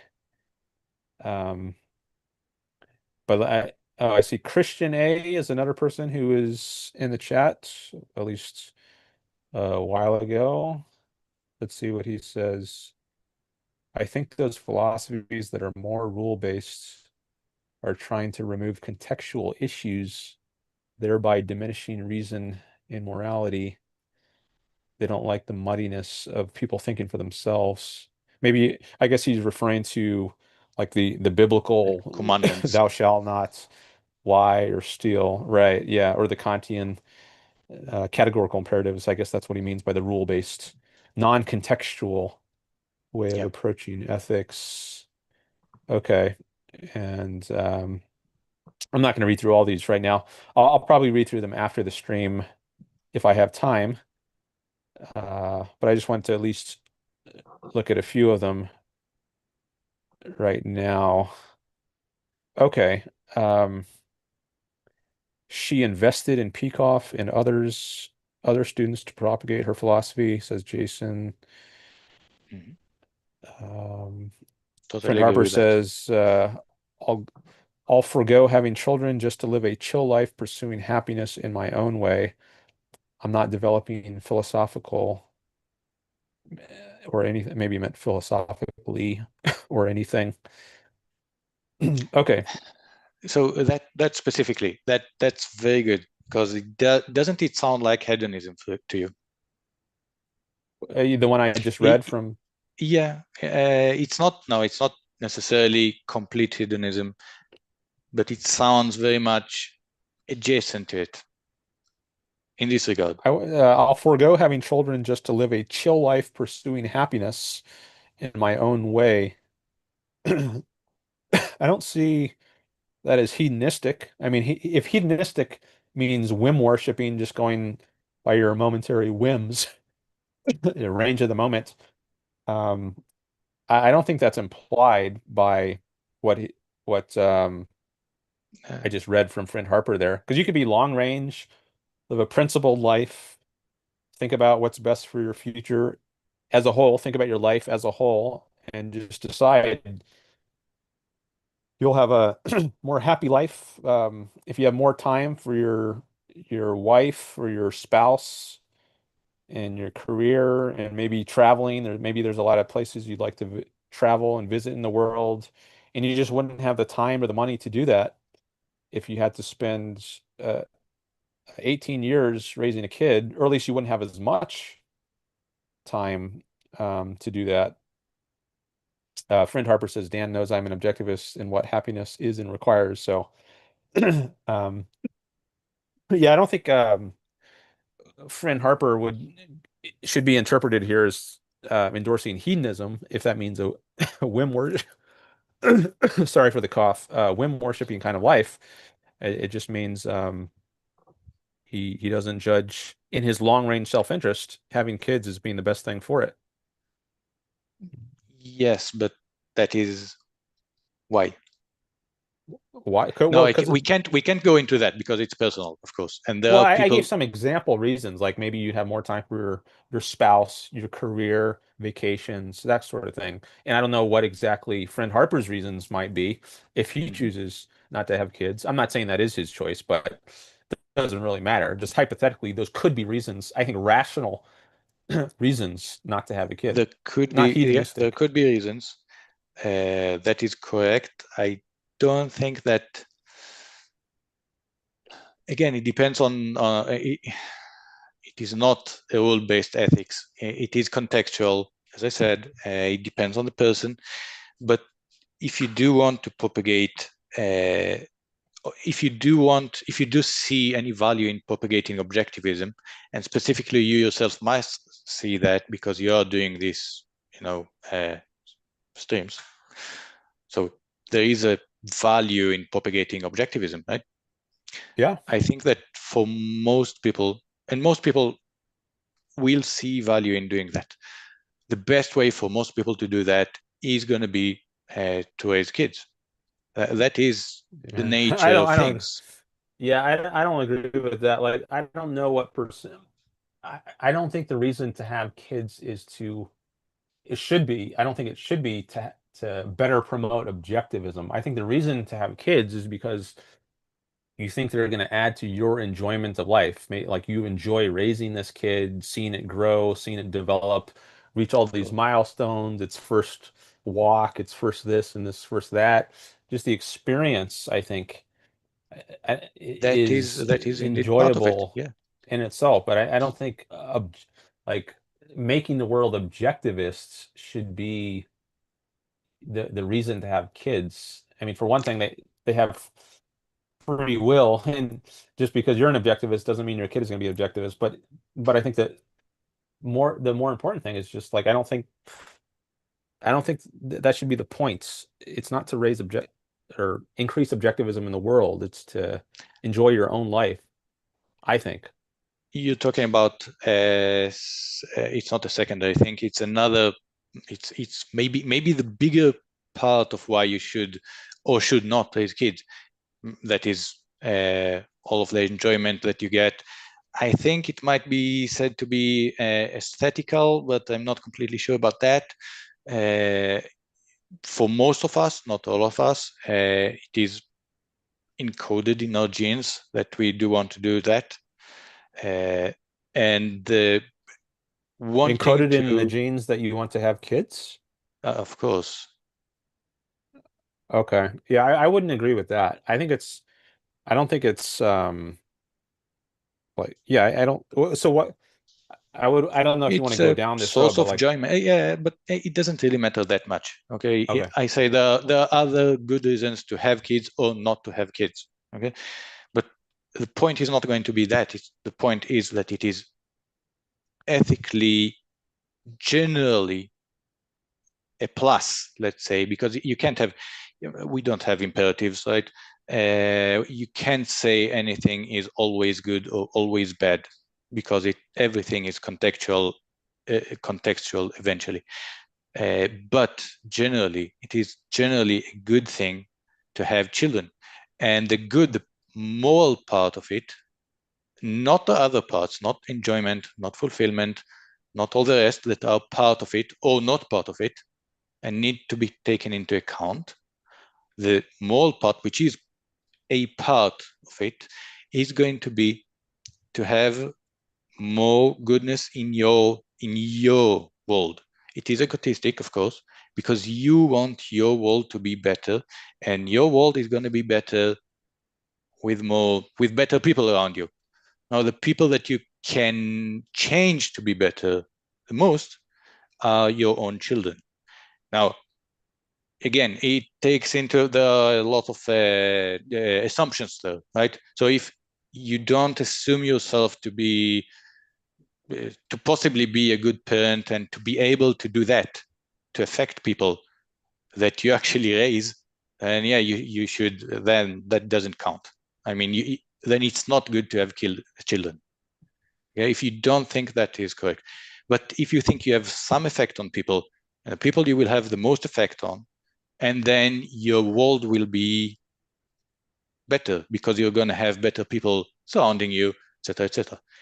It's not the be-all and end-all of this, but generally it's correct, and generally in the sense that in this weak sense, let's say, not in the, you know, everyone must have killed children, but generally it is, you know, good to have kids. That is the point. It's not a pro-natalist like the Christians. It's not a religious act. It is an egotistical act, eventually. That is what I say.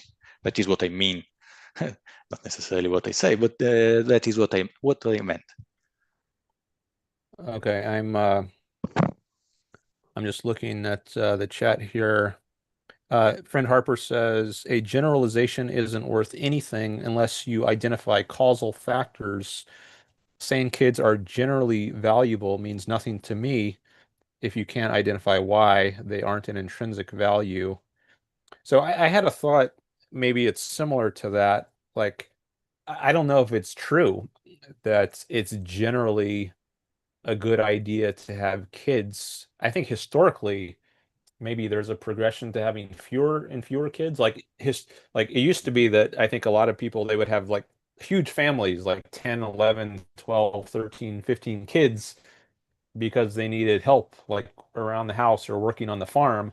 And then as civilization has developed and you don't need as many farmers doing manual labor, people have had fewer kids and it's been less out of economic necessity and more out of just the enjoyments that the kids bring. And now it's unheard of to have, or almost unheard of, very rare to have families that large. It's the average family is much smaller, like maybe a couple kids. Um, and I think maybe the reason for having kids has changed over time. So I'm not sure, at least today, that I would say it is like true that for most people it's good to have kids. But even if I grant for the sake of argument that it is true, I'm not sure like that has much significance ethically. I mean, you just have to decide in your individual case, okay, am I one of the people who thinks my life would go better, be happier if I had kids, or am I not one of those people? And you have to think about it and you come to a decision, and it doesn't matter what the statistics are. Maybe 95% of the people will rationally decide to have kids because it makes their life better, or maybe only a 5% of people will decide it's rational to have kids because it'll make their lives better. But whatever the percentages are, you just decide what's best for your life and you go with that. That's what I would say. But that's individualism, and that's always correct for everything. Yeah, so you could just be making a factual point. Like maybe you think people are often mistaken and more people and people who like maybe you think the percentages should be way higher, much higher than they are right now of people who think they should have kids. And I don't really have a view on that. But if that's all you're saying, okay. Okay, I I'll can't say really something argue with that. stronger. I'll say something stronger. Okay. My life will be better if objectivists will have more kids. Now, I get into that. I must say that I assume something that I don't know completely, but no one knows. There's a genetic part to behavior, etc., etc., etc. So I assume that there is a genetic part, B, a raising up part to becoming an objectivist. Okay, so if all of the objectivists out there will have more children, there will be more objectivists in the world, and the world will be better for me. That might be a better way to put that. If other objectivists will have more kids and raise them appropriately, your life, Dan, will be better. Okay. Now, it may take 18 years, but as I said, that's an investment. You will have more entrepreneurs, you will have better people around you, and they will, uphold your rights. Your world will be better. So I think what I would so I would say like other people like if I thought other people their lives like if other objectivists have kids that will make my life go better, I wouldn't I don't think I would try to tell them, okay, I think you should have kids because it'll make my life go better. I mean, that wouldn't really be egoism. I should say you should have kids or you should have kids because it'll make your life go better. Like if I want to endorse egoism, I mean, egoism is not just for me, it's for everybody. Like I think everybody should be an egoist. And if people, the more people are, the more egoists in the world there are, that is what will make my life go better, not if there are self-sacrificing people in the world. So if I really want the world to go best for me, I should try to persuade everyone to be an egoist. And what egoism is going to mean for any given person might vary. It Maybe for differs. some, Yeah, yeah. yeah, yeah, So some yeah. people We completely, but that'll overall, mean so you're but completely correct. Of course, of course. And again, it's not correct for everyone, and not for and it's not correct for even for the people who should have children. It's not always now, right? Because stages of life and all of that, and you might not have the capacity for it for children now. They are a lot of investment. You do invest a lot in children, uh, and it's not everyone and all of that. But overall, I think that overall it is correct that for each and every one of us, if objectivists will have more kids, if other objectivists plus, so now that is for the like for you, for others, it's not something that will actually work. But for you, for yourself, your world will be, again, if everything goes correctly and taking into account the fact that you don't know, there's always a risk. There's always it's always you always bet on stuff. You can't have certainty, and that is quite a high risk bet, children. But if things go out correctly, then you will in 18 years have very close objectivists, hopefully, or good people in your life. It does take a lot of years to raise them. So yes, it is an investment. It might not be like every investment, it might not be the correct investment for everyone. But I don't think that objectivism usually even sees children as investment, as morally relevant in any way, good or bad. I don't think I think Ayn Rand did not even, there's not a lot of consideration of this, even, the concept of children in objectivism. Is there? I know the word children in Galt's Gulch in the book, but I think only two, if I remember yeah, correctly. Then, it wasn't a big part of her writings, but oh no. um I think it just wasn't really important to the themes or her interests, which I think is fine. Maybe Mhm. if Leonard Peikoff was writing, he had a daughter, or he has a daughter. Oh, There's yeah, I heard that about might be that. a interesting conversation, but I'm not sure I want to go into that. But maybe he would write a different sort of novel if you were writing a novel. I don't think. the fact that Ayn Rand didn't include children much in her writings means that there's anything non-objectivist about having kids, and it might just be partly a reflection of Ayn Rand's personal preferences that her novels were the way they were, and not having children be a major part. But I see that a friend Harper has called into the waiting room, and maybe he wants to participate on this topic. And I could have both of you on at the same time. If you want to It's fine, but participate, if I will sorry. need to go very soon because it is getting Okay. quite late here. Okay, yeah, you said you're 10 hours ahead, so Yeah.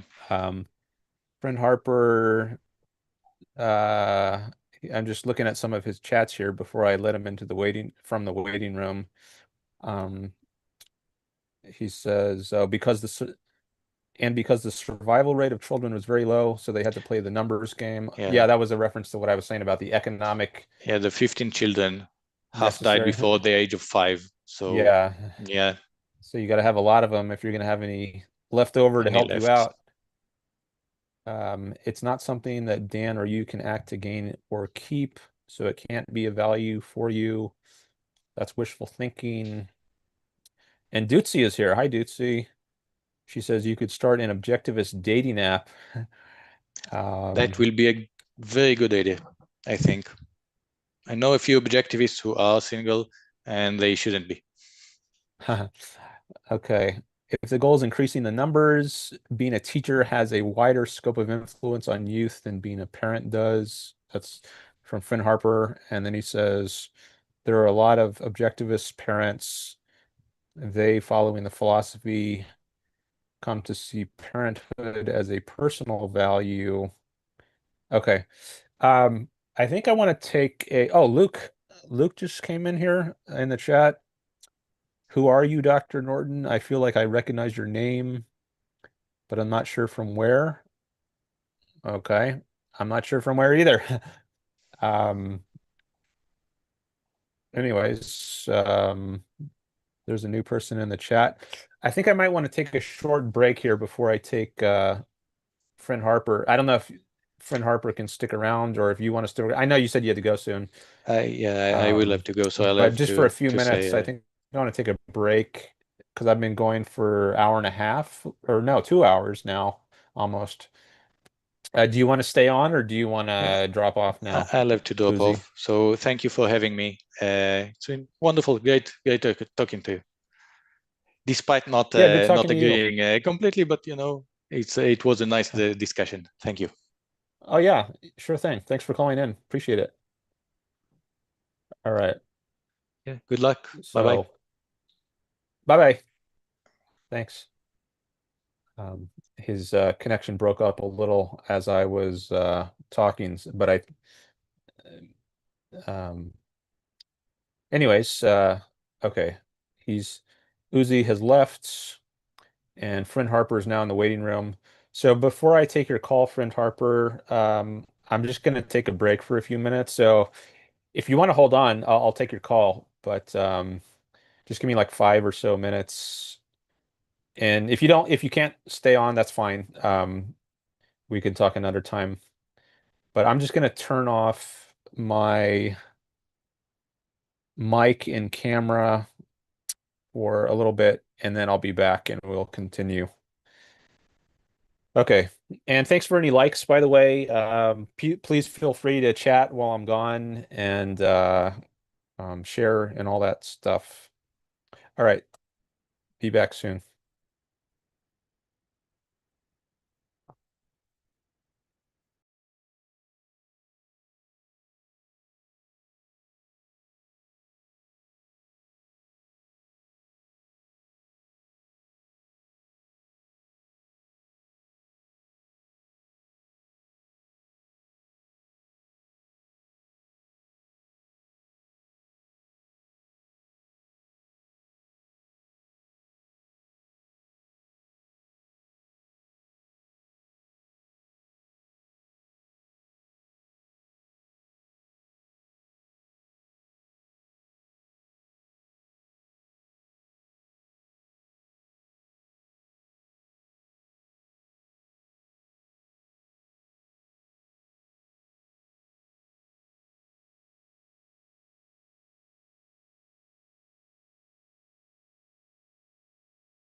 Okay, I am back. Thanks for sticking around. If you stuck around, for anyone who is just joining the stream, this is the Dan Norton Show. I promote Ayn Rand's philosophy of objectivism, a philosophy of reason, egoism, and capitalism. And I invite you to participate or just listen if you want. You can call in, you can chat. I've got Friend Harper here in the waiting room who I'm going to bring in a minute. I just had a thought during the break related to the previous caller, Uzi, about we were talking about children, and one point that I made was in history, I think many people had a lot of children because they needed them for help on the farm, and I think we can thank capitalism, or at least increasing freedom. There's never been pure capitalism, but there was an increasing amount of freedom, um, particularly in the 19th century, in the United States, and I think we can thank that increased freedom for the increased standard of living and productivity that made it unnecessary to have so many children.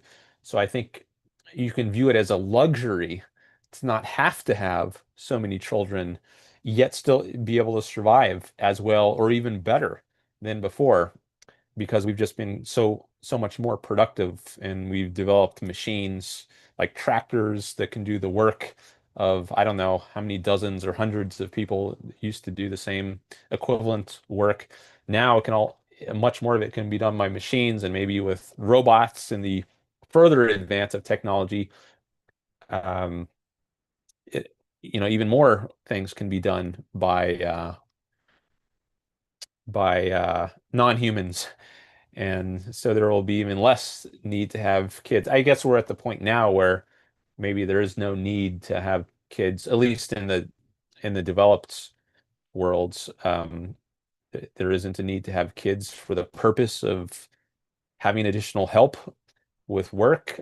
I think now, in the developed world, maybe the only reason should be because you enjoy the experience of raising them, and you can send them off to school, right? They don't have to do work as a kid, which is a luxury. I think child labor is also something which, thanks to increased freedom, that is the increase in the more capitalist a society has become, the more free it's become. It's been less necessary to send kids to the workforce. Instead, they can go to school. Um, so I think we can thank the growth of freedom and capitalism, to the extent there has been capitalism, for being able to have fewer kids, um, which, you should still have if they add to your own enjoyment of life. But I think that should be the fundamental reason. It's because they add to your enjoyment of life. All right. So I'm going to bring friend Harper into the, oh, did he have to go? Oh, no, he's talking to Luke. Luke said he has to go. Only popped in for a few minutes, going to need to get something to eat. Okay, bye, Luke. Maybe I'll see you again in a future stream. All right. Okay, I just admitted friend Harper, and now I just need to ask him to unmute.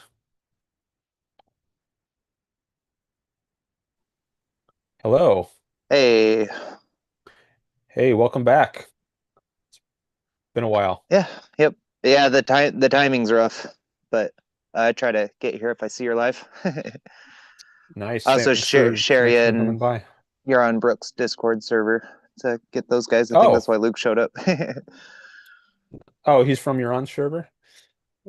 Yep, I I know him didn't from see there anyway. that. But Okay. but yeah, Yeah, thanks for good to be doing that. I back. appreciate the shares. That will I'm actually curious to see that. I think I saw one previous time where you shared one of my streams in the Yaron That was Brook like I think that's server. yeah, I think I posted it there, and then we're friends on Facebook. That's where I discovered your show in the first place, and I shared it when I seen it there too.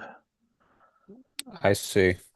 Cheers to Yeah, more objectivist YouTubers. Yay. yeah, yeah, definitely.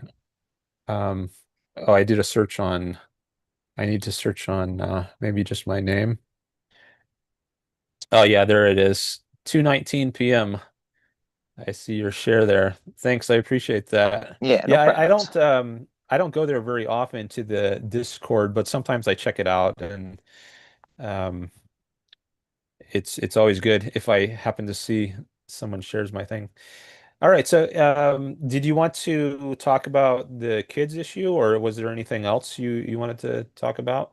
Uh, the kids thing. I feel like I had a follow-up by thing. But no, I got most of my thoughts out in the chat. But you were just talking about technology making life easier and reducing the need for having a small army of kids, and Hmm. that reminded me of what I perceived to be kind of one of the, probably not the only cause of like the male identity crisis, if that's the popular term for it, but um like men are supposed to be the alpha providers who protect the home, but then now there's the case that like anybody can hop in a tractor and do a million, like 1,000 people's worth of work in like an hour. And anybody can own and train with a gun. So home intruders, like you don't need a male in the house to protect you from a home intruder. You just know how to aim a gun. And um I was thinking about how technology is the great equalizer in that kind of regard. Yeah, so the role of men and women is different now, or it can be different now. So it's I guess maybe to go back in history, there was to a hunter-gatherer sort of society. I think there it might make sense to have the men as the hunters and the women as the gatherers, Yeah, just the because there's a division difference of in labor. physical, yeah, d difference in physical strength, and that's like a primitive kind of division of labor. But now, when you're not living as a hunter or gatherer, um, you don't need that sort of. So maybe we can go in steps. Like after the hunter-gatherer phase, Then there there's was the agriculture. agriculture, Yep. yeah, and And you still had to so. be pretty strong to like swing the hoe in the field all day and stuff like that. Yeah, I guess there the difference in physical strength, like maybe you would have maybe more of the men were doing the work outside, swinging the scythe or um I don't know what are all the tools they use. In the maybe the women were more suited to being like the household servants. Maybe that required less physical strength. But I think maybe there was it was less cleanly divided than during the hunter-gatherer phase. Well, I don't even know Mm, in the hunter-gatherer phase, but I'm just right. speculating here. But maybe it became less broken down by gender once you were in the agricultural phase, and then maybe it was broken down even less by gender that once you hit the Industrial Revolution and I think I don't know what the statistics are, but like at a certain point, I think there was 95% of the population was doing farming, and then Yep. you just had a few percent doing all the other professions. And now it's kind of the reverse, maybe more than Less, reverse. I think we're at less than 1% at least in the United States. Uh-huh. Yeah, so if the means of sustaining yourself, the more and more they become mental rather than predominantly physical, the less the innate differences between men and women in terms of physical strength are going to matter.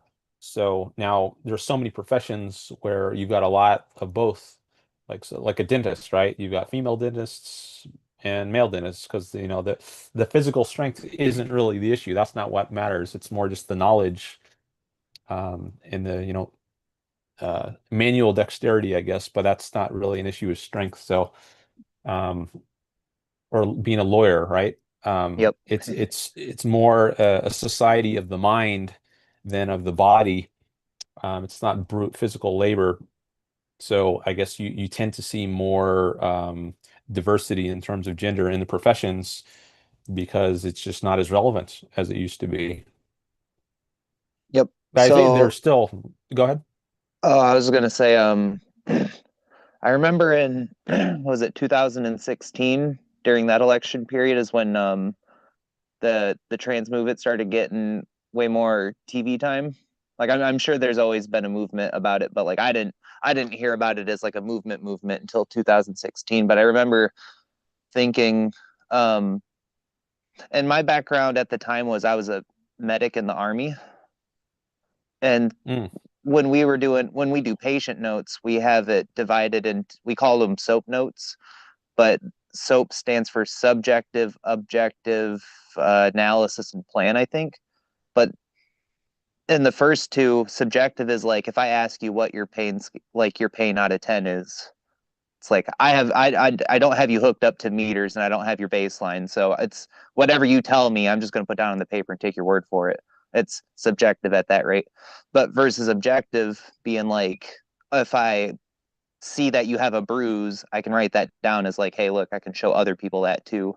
Or if they're moving their elbow and it's making a crunchy noise, I'm like, yep, writing that down. That's objectively provable to other people. And if I ask you what you had for dinner yesterday, and you tell me, I'll put it down as subjective. But if I had the ability to pump your stomach and find it out, I'd put it under the objective chunk. But so I bring up all that to say that when I started seeing the trans movement thing on TV, I was like,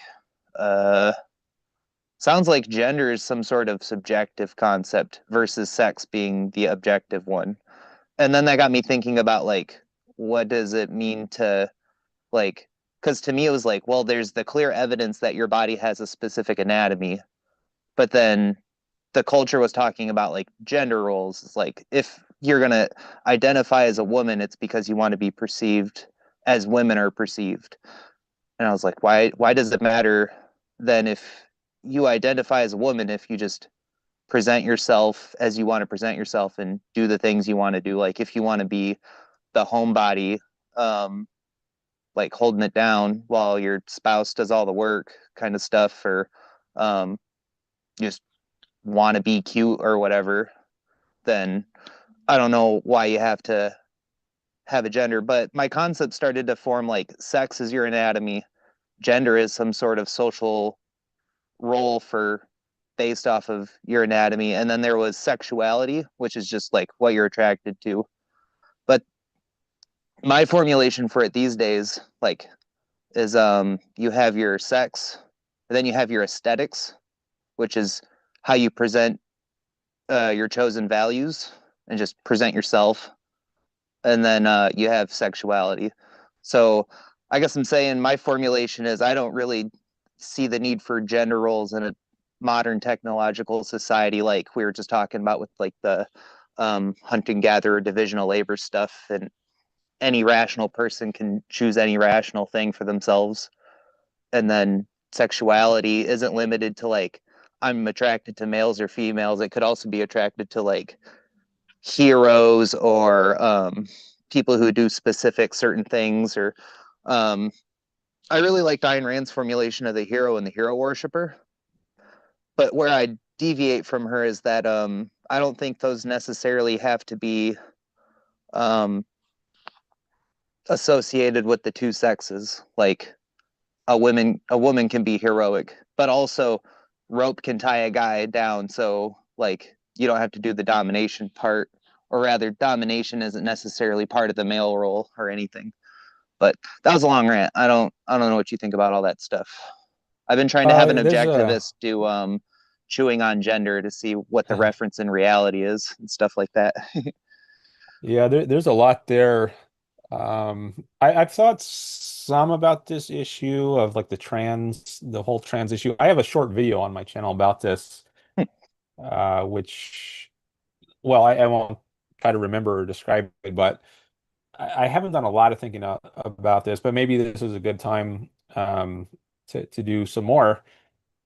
So I guess one thought I have is even despite the advance in technology that has made it possible for people who are male and people who are female to be in the same profession because the professions are more mental and less physically involved, the strength doesn't really matter. We still have this evolutionary inheritance. I mean, we in general are stronger than women.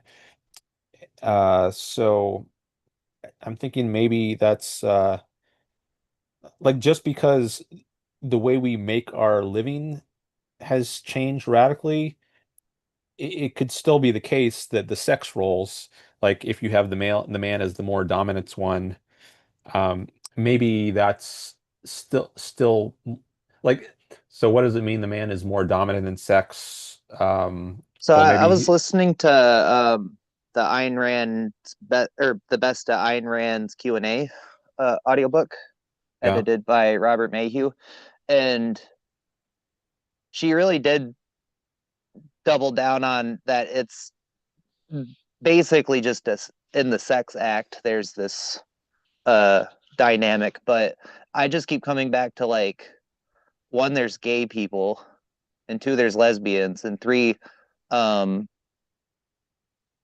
like there's things like rope play and stuff like that. I don't want to get too much into that kind of into those weeds, but it just seems like that's just another option that um contextually for you or not for you, and it's the individual's call either way. That's interesting. You mentioned gays and lesbians, so that, I guess, yeah, that does that does complicate things somewhat. Like there's is there going to be like what is the sex dynamics going to be like in one of those cases? Maybe there doesn't have to be a well, maybe take the male female case first. There, you might think there's a natural dynamic where the man is more dominant, um, and the woman is more submissive. Uh, but then, which is not to say that has to like universally be the case. Like maybe there are some relationships where they prefer to reverse it, at least temporarily, experiment with it. But maybe the more common is for the man to be more dominant. But then I don't know how would it happen in a homosexual case. I don't know if, well, if it needs there needs to be a more dominant person or exactly what that would mean. I don't know how graphic I want to get here. Yeah, Um, yeah, I was like that too for a quick second. I was like, oh, I should be careful, or I'm taking this one.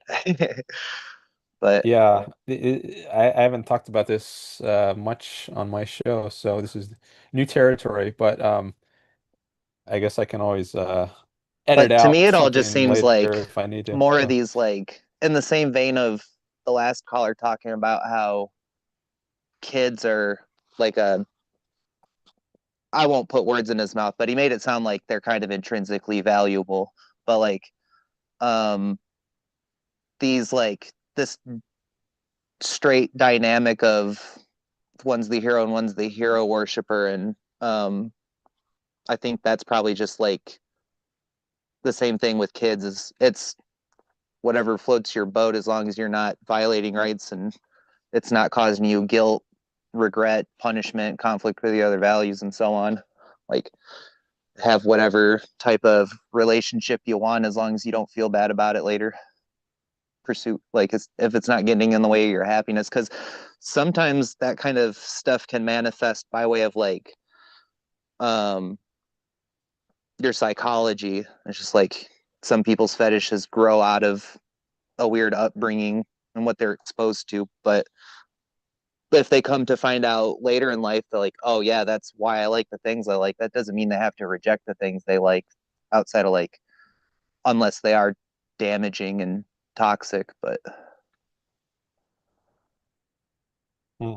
um, yeah, I'm not sure what I'm thinking about, like what direction to go with this. Um, well, I guess you and I are it sounds like we're aligned as opposed to the last caller. I wouldn't say he was on the issue of whether kids are intrinsic values.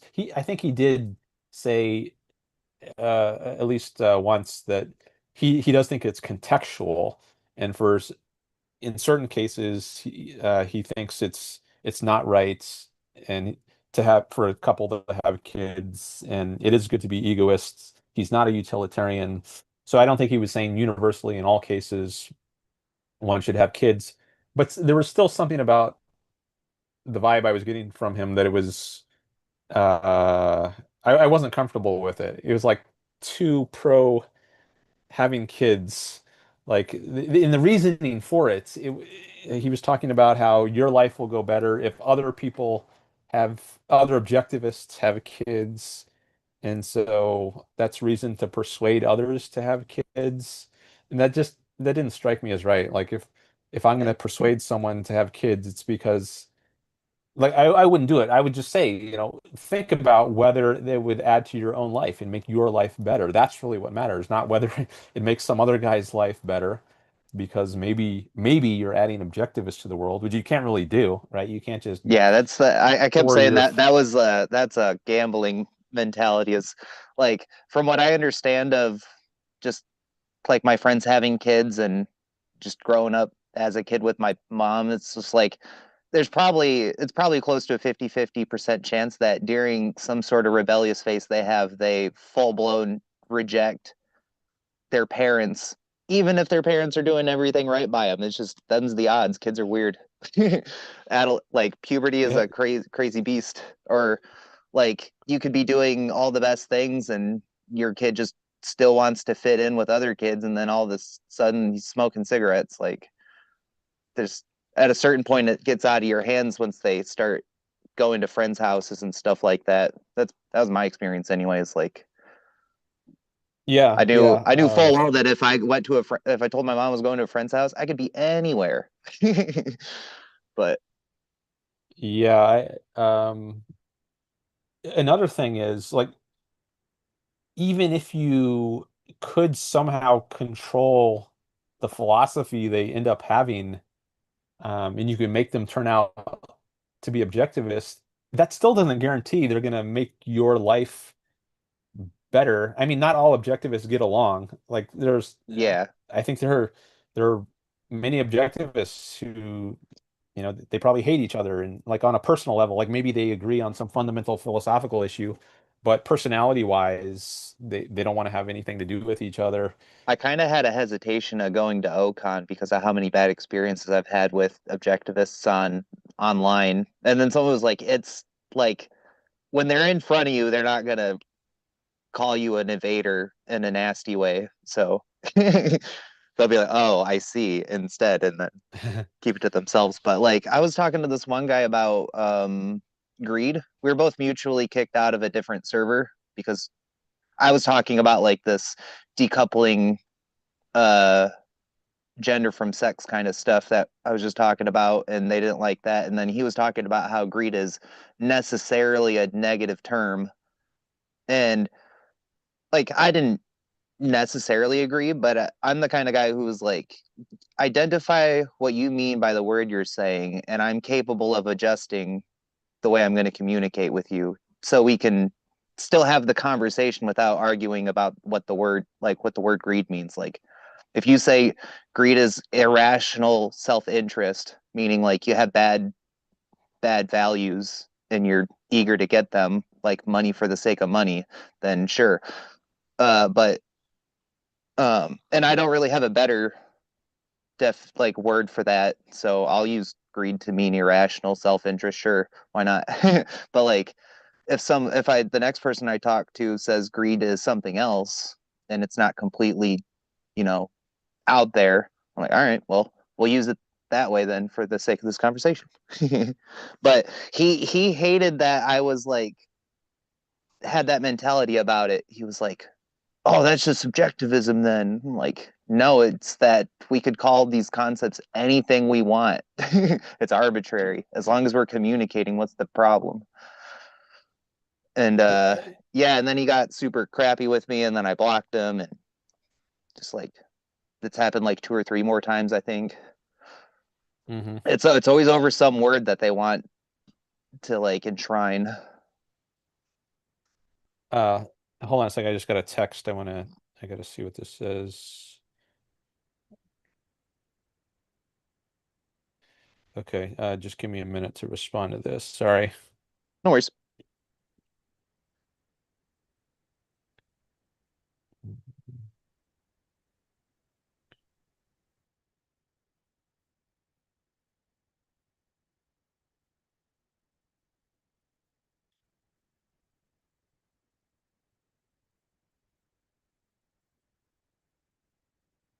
Okay, hopefully that will take care of this. So might have to check this again. Yeah, you reminded me of there's a chapter in Atlas Shrugged uh, titled "A Utopia of Greed."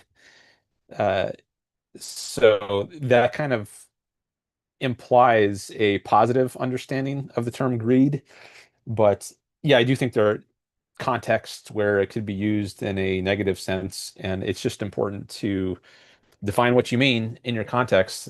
And I don't know that I would say it's arbitrary, but uh, like the word selfish, how you use that, I think reasonably should vary depending on who your audience is. Like if you're talking to objectivists, you can say like it's selfish to be honest, and it's unselfish um, to lie because it's actually not in your self-interest. It's self-destructive. But if you're talking to non-objectivists, then I think you can adapt to their context, and maybe the best way to adapt is just not to use the word at all. Or if you are going to use it, maybe use it in a way that's they would recognize, or deliberately use just define your own usage, give them the objectivist understanding, and then maybe you can have a conversation based on that. I don't know if you should just use it as they would use it without any kind of explanation. But anyways, I guess maybe the more basic point is just I do think you can use different words, and or you can use the same word in different ways depending on the context, such as who your audience is. And I don't think you necessarily have to always have a fight about how you're going to use some term. You can agree for the sake of argument, for the sake of a certain discussion, to use the word in a certain way. And then maybe later you can talk about whether that's the best way to use the word. But um, I can definitely see objectivists getting upset with each other over how they use words, and turning to insults once it gets to that point, I usually block the person, or I just stop talking with them. So um, maybe I would have done what you did. I don't know. The details. Anyways, it looks like Friend Harper got muted somehow. He raised his hand in Zoom to ask to unmute. Sorry, I wasn't looking at it, and I didn't see your raised hand there for a minute. Okay, you should be able to unmute now. Hey, no worries. But yeah, so that took us off the first thing, but such as philosophy, huh? Everything's What was the connected. first thing? Oh, we were talking about Gender? yeah, gender, masculinity, femininity. Oh yeah. Yeah, I've thought about I was trying to think, do I have anything to add on the issue of gender versus sex? I think I did discuss this, I think in a previous live stream, at least briefly, and I said I wasn't sure there was a need for this distinction between sex and gender. I read And the book. It was called Material Girls by Caitlin Stock, okay, yeah, I which remember there was a podcast by the Ayn Rand Institute, I yeah, think, that that's dealt where I with heard that book. about it. Okay. But she was saying that the culture kind of largely holds gender in these two different concepts. One is like I'd sum it up as like it's your sex plus your age. So like like boy would be a gender term because it denotes that you're a male but under the adulthood. And then man would be male plus adulthood. And then the Hmm. other way of dealing with gender is like the social norms way of thinking about it. So like in that case, if somebody is holding it like that, they're the type that are like I'm a woman because I want to stay home, raise the kids, man the house, like be pretty, stuff like that. Or being a man means like you're holding down the like you're protecting everybody and being the breadwinner. And that makes me think that like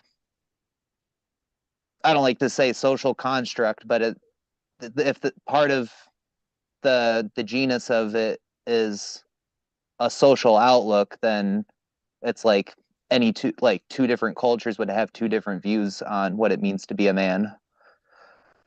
It's like, what does it mean to be a man in America versus what does it mean to be a man in like, I don't know, some tribal society, indigenous, isolated.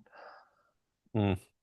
I don't recall hearing the idea of gender being analyzed in terms of sex plus age, but the idea about it being analyzed in terms of social norms, I have heard something along those lines. And it made me think of Ayn Rand and Frank O'Connor, her husband, because you mentioned the breadwinner being the typical male's role, but Ayn Rand was more the breadwinner in their households. So Best-selling author life. Let's go. But there yeah. was also the case of like I think it was Hayek. No, not Hayek. Who's the I think it's Henry Hazlitt Hmm. was her friend. But he was saying that von Mises said that Ayn Rand was like the smartest man he had ever ridden, and she took it as a compliment. And then also there was in this Q&A book I was listening to, she was like, "Yeah, I get fan letters being like, Mr. Rand, how are you? I'm a big fan of your work." And she's like, "If Huh. if that means that people are perceiving me as rational and stuff like that, then hell yeah, I'll take the compliment." Yeah, so maybe it was really just like in the bedroom that the Yeah, that's what that I'm those thinking too. roles, yeah, that's because that's where the physical differences they still exist. Evolution doesn't change that quickly. Nope. Um, That we and then um in another book about gender, I was in a little rabbit hole, but this one was a book called Why Gender Matters. It was more about like I guess you could say some of the evolutionary biology of it, but like um he's saying like back to the hunting and gathering part of our lineage of like women have a better ability to see different colors, which probably helped for berry spotting, and then men have a better tracking of motion, which is probably better for prey moving in the woods. And hmm, but he was explaining that like that's why boys tend to gravitate to like action figures and like trucks and cars and stuff, and girls go towards dolls and stuff, is because the dolls have all these colors in their clothing and stuff. And he was suspecting that like if you had a colorful assortment of cars, then it might be a gender neutral toy. yeah. Uh, But I think he also said stuff like just as an average, and a lot of these things are averages, and I have this hard time dealing with averages and individualism at the same time, but I digress. But he was saying that like women tend to learn theory first better versus males who like will see practical examples and see things in motions and pick it up faster. And he says it can cause problems with like let's say you're a high school female goes to a physics class, and the physics teacher's a male and he's teaching it. He called it male centrically, but it would be like, oh, somebody hit the baseball with this strength at this arc and this angle, and um, versus like here's how impact and canceling momentum and equal and opposites reaction works. Like those two different ways of teaching. Uh, like he's saying that like males are better with the first and girls are better with the second, and it'd probably be healthy to have like female centrically taught physics classes at that rate and stuff like that. So like yeah, there's a bunch of differences between males and females, and I'll accept that all day. But it's mostly just the like the chosen values of career, and if you want to have kids, and if you want to be like the breadwinning career woman of the house and have a house husband and stuff like that. That's, to me, that seems all chosen value-y, not rational or irrational by itself. Yeah. I was just, you reminded me of a course Leonard Peikoff gave called Understanding Objectivism back in 1983. And he That was a talks good one. about differences between men and women. Uh, in general, he Is it the says, emotion bit? well, yeah, there's the emotion versus reason. Like women are more emotional or more open with their emotions, and men are more, I guess, I don't know if he said logical or the thinky type, but I do remember for sure he said men tend to be more rationalistic, which is, and women tend to be more empiricists. So these are terms for anyone who's not aware. Um, Rationalism, the way I'm using it here at least, speaking of defining your words in context, Hey. it's the idea that your thinking is detached from concrete reality. So there are some of the early modern philosophers, I think, are good examples of this, like Leibniz. He would construct the whole view of the world um, just out of his head. Like he had this idea of uh, monads, which were like infinitely small particles that made up the universe. And he got to this. I can't reproduce what his reasoning was, but it was like, if you have something complex, it's made of simples. And if this, then this. If this, then this. There was just this chain of deduction, uh, as opposed to what? Well, like looking out at the world with your senses and doing experiments like Galileo with his inclined planes, rolling balls down planes and dropping things off the Leaning Tower of Pisa. I don't know if that's just legendary, but anyways, he did experiments with the world to find out its nature and its causal rules and how it operated. He didn't just go through a chain of deductions in his head, from his armchair, his philosophical armchair, in the way Right. that Leibniz did. And Leonard Peikoff was saying how men tend to be more rationalistic, more in the Leibniz sort of mold, and women are more empiricist, which maybe I shouldn't pair with Galileo because I think Galileo was a good scientist, and but there's another. Um,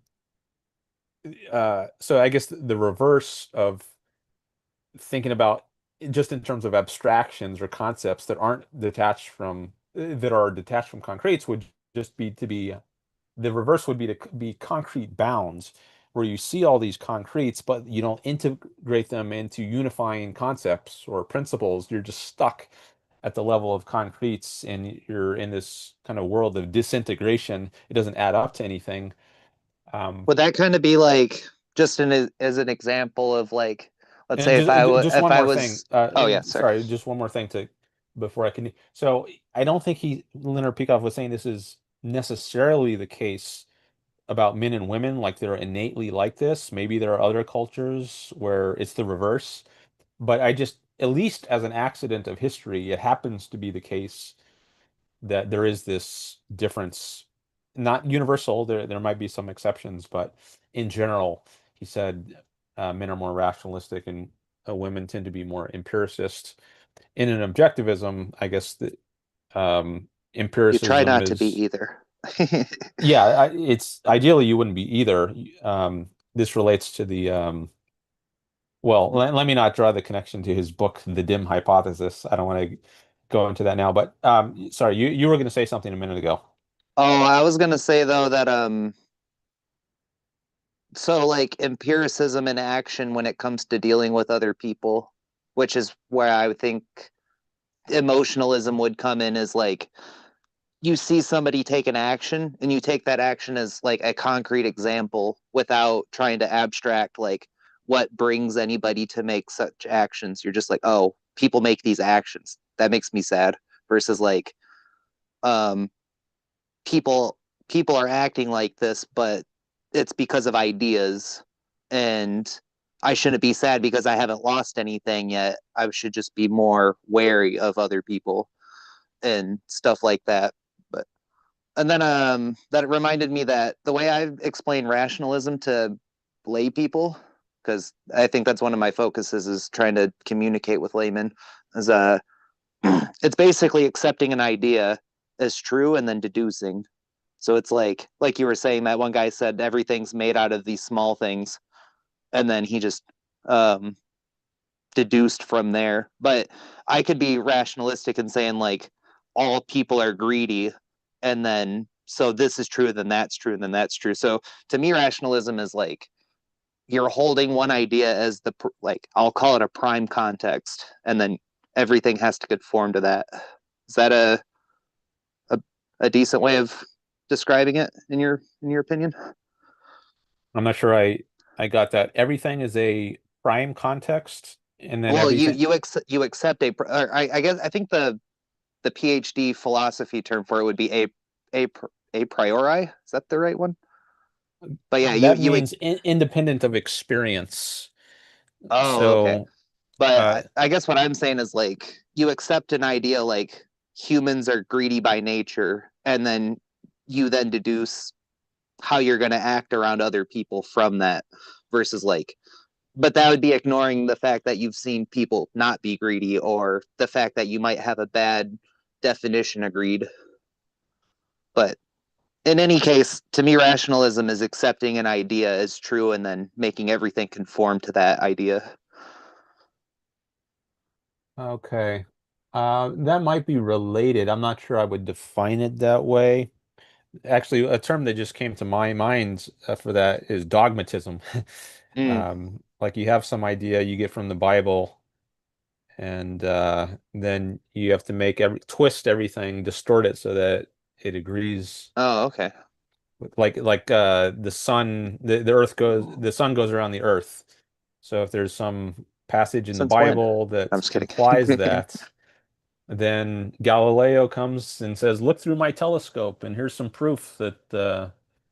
Well, actually, that was I forget what he was. Maybe he was. It was the moons of Jupiter that he wanted to, or maybe it was that there was mountains on the moon, because I think there was like this idea that like all the heavenly bodies were perfect spheres and they had no like protrusions of mountains or Mm. valleys.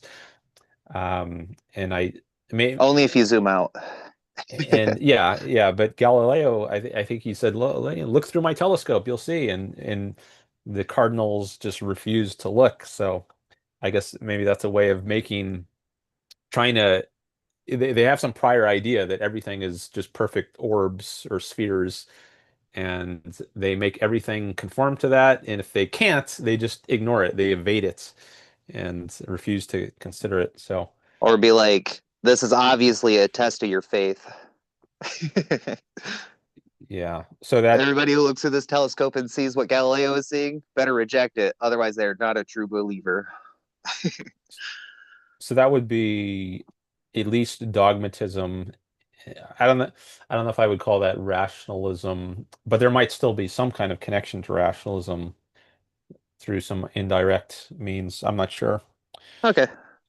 Anyway, But and then um, yeah. but yeah, and then what I say I was trying to relate empiricism to like Peikoff was saying in that understanding objectivism, that the emotional part, because to me it's like you see any two like a mentality somebody could have is like, oh, I seen two of this type of person do the same thing, so now they all do the same thing.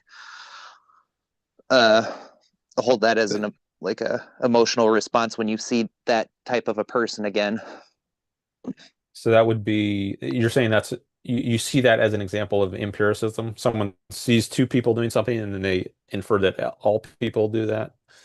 Yeah, if you're doing it in I'm sure there's other manifestations of empiricism. I was just trying to relate it to the realm of like, because if emotions are automatic subconscious responses to things, and you have it in your head that like all of this one person is this type of way, and whenever you see them you have that emotional every time, and it's based off of your experience with them, that to me seems like it would be empiricism plus emotionalism, but I'm not used to dealing with like the key terms. I have my own like rustic way of going about thinking about these things. So it's always good to hear like you and Yaron Brook and the ARI staff talk about these things too. I just remembered an example that Leonard Peikoff gives. I think maybe it's in the course, Understanding Objectivism, an example of empiricism. And I think it has to do with tariffs or regulations on the steel industry. So I think he might have told some story about Oh, is it some people are Ayn having a Rand was explaining discussion. to the yeah, Yeah, like sorry, why sorry. it's wrong to have Yeah. tariffs or on in the case of the steel industry, how it would cause such and such problems.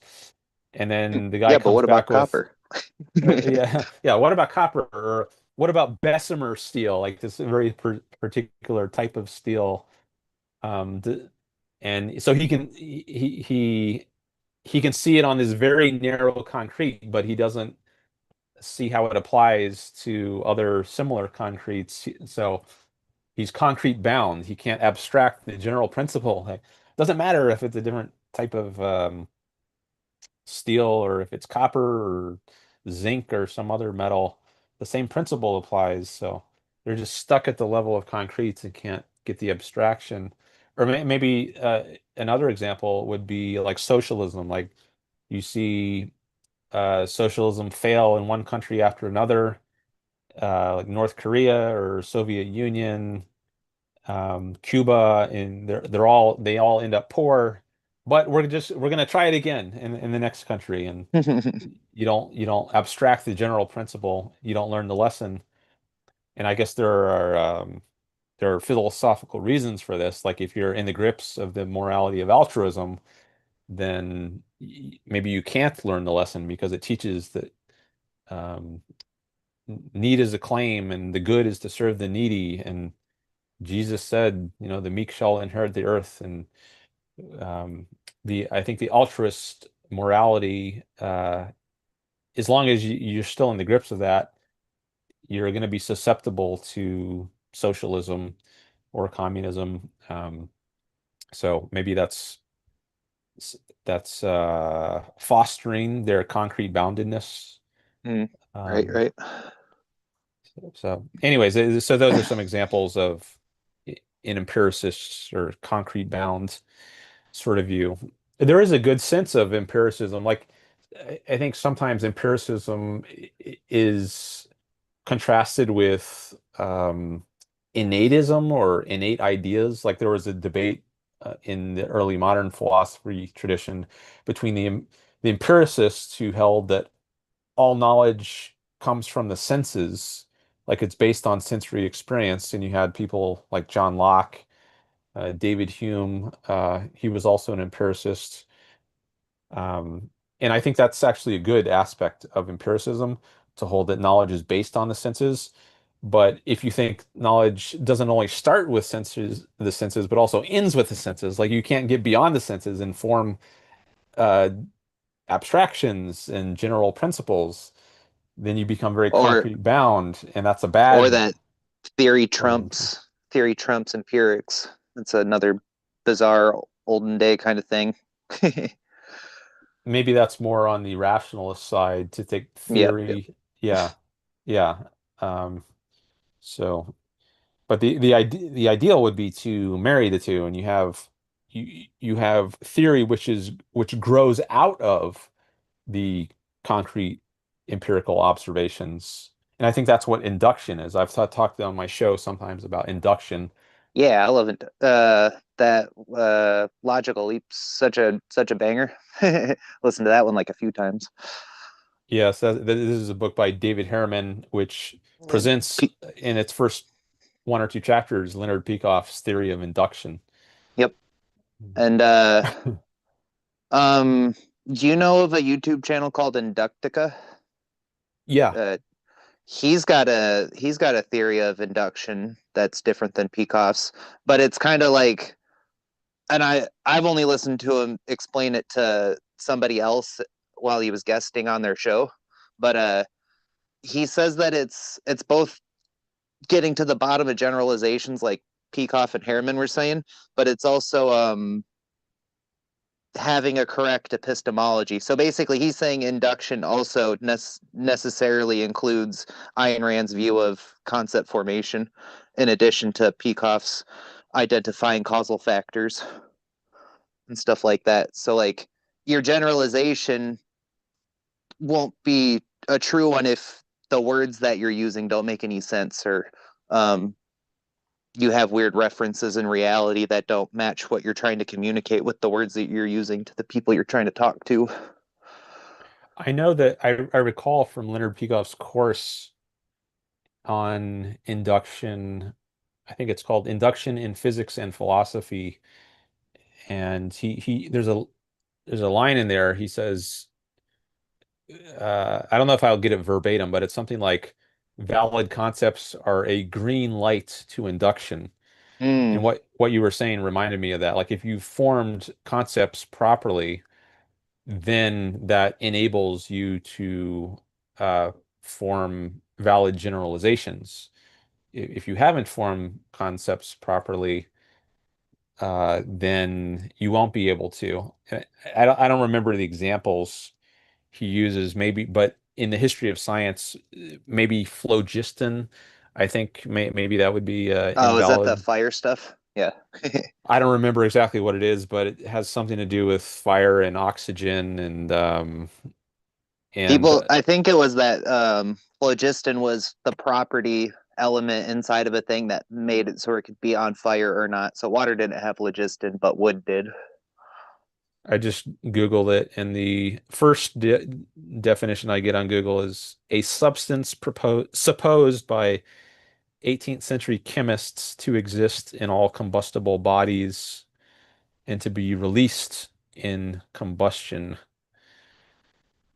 And I don't remember much about it, but I think that might have been a concept that was used as an example of how progress in the history of science was delayed or somehow thwarted because they didn't have the right concepts. And I guess once they got rid of that concept and they just thought in terms of other concepts, maybe like oxygen, then they were able to continue making progress in chemistry and developing the theory. So I could see how the atomic theories would shut down something like that for sure. Once they started measuring atomic weights. I don't know much. Yeah, so I might be misremembering this, but anyway, something vaguely along these lines is I think meant it illustrates this idea that concepts are a green light to induction, which you said something that made me think of that. Maybe you're saying, oh yeah, because you said James Elias, who is this is the person behind this YouTube channel, Yep, yep. Inductica. You said James has some view about you need to have proper or valid concepts in order to reach valid inductive generalizations. And I think, oh, well, I know Leonard Peikoff said something like that. And then I remembered this line from his lecture course, valid concepts are a green light to induction, something like that. So I'm not very familiar with James's theory or that he has induction. I've seen some of his videos, but I couldn't tell you I, much about that he had a aspect of it. video with he was being interviewed by the Liquid Zulu about it. Oh, okay. So it's not him like presenting it in one of his videos, it's him communicating it to a debate bro. But Okay. Yeah, I haven't not seen not that that one. Zulu was like resisting objectivist epistemology or anything, just but yeah. And then yeah, yep. When I first got into objectivism, I got very concerned when he was talking about forming objective concepts. I'm like, oh man, this is why the culture is so at each other's throats about like freaking everything these days. Like for gender, for example, it's like nobody's on the same page because nobody's trying to do like what's the reference in reality that gives rise to the need of this concept anyway. And when you're on two different pages about a concept, but both sides won't establish what they mean by it, and they're just arguing over about a definition. Like, that's not what that means. It's never meant that.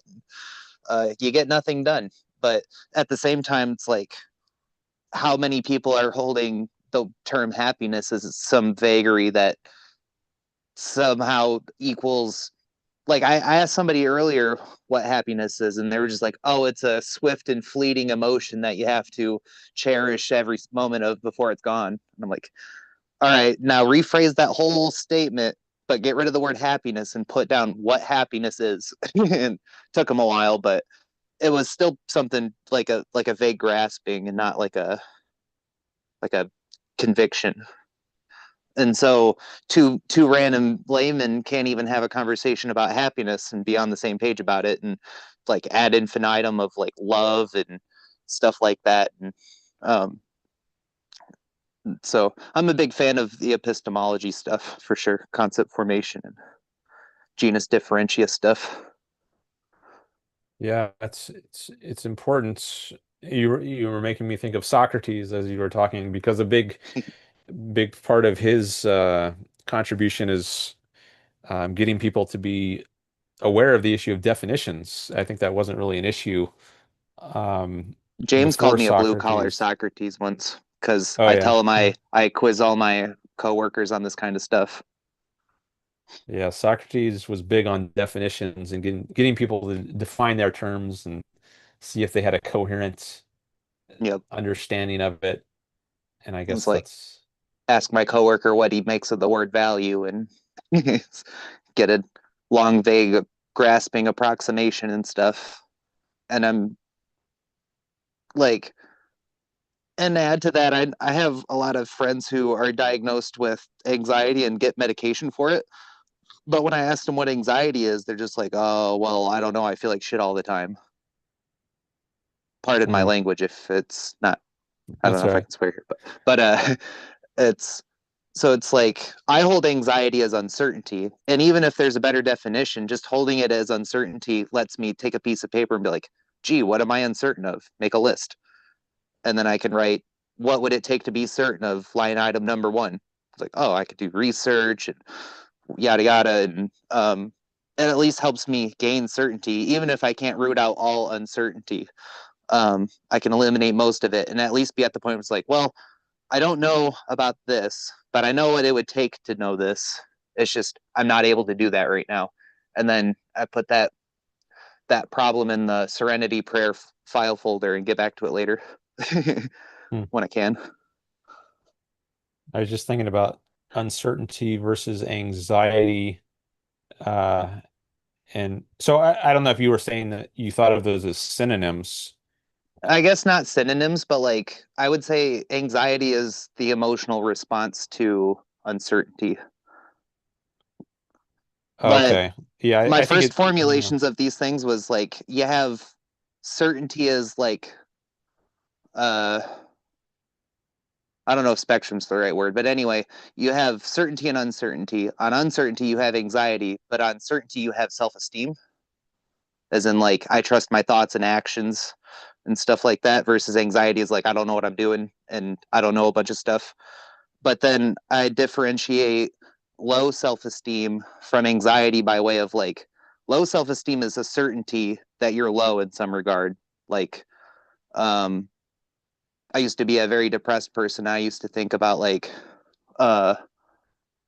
it's like, oh no, I know for a fact I suck. It wasn't like, man, why doesn't anybody like me? It was like, nobody likes me because I suck.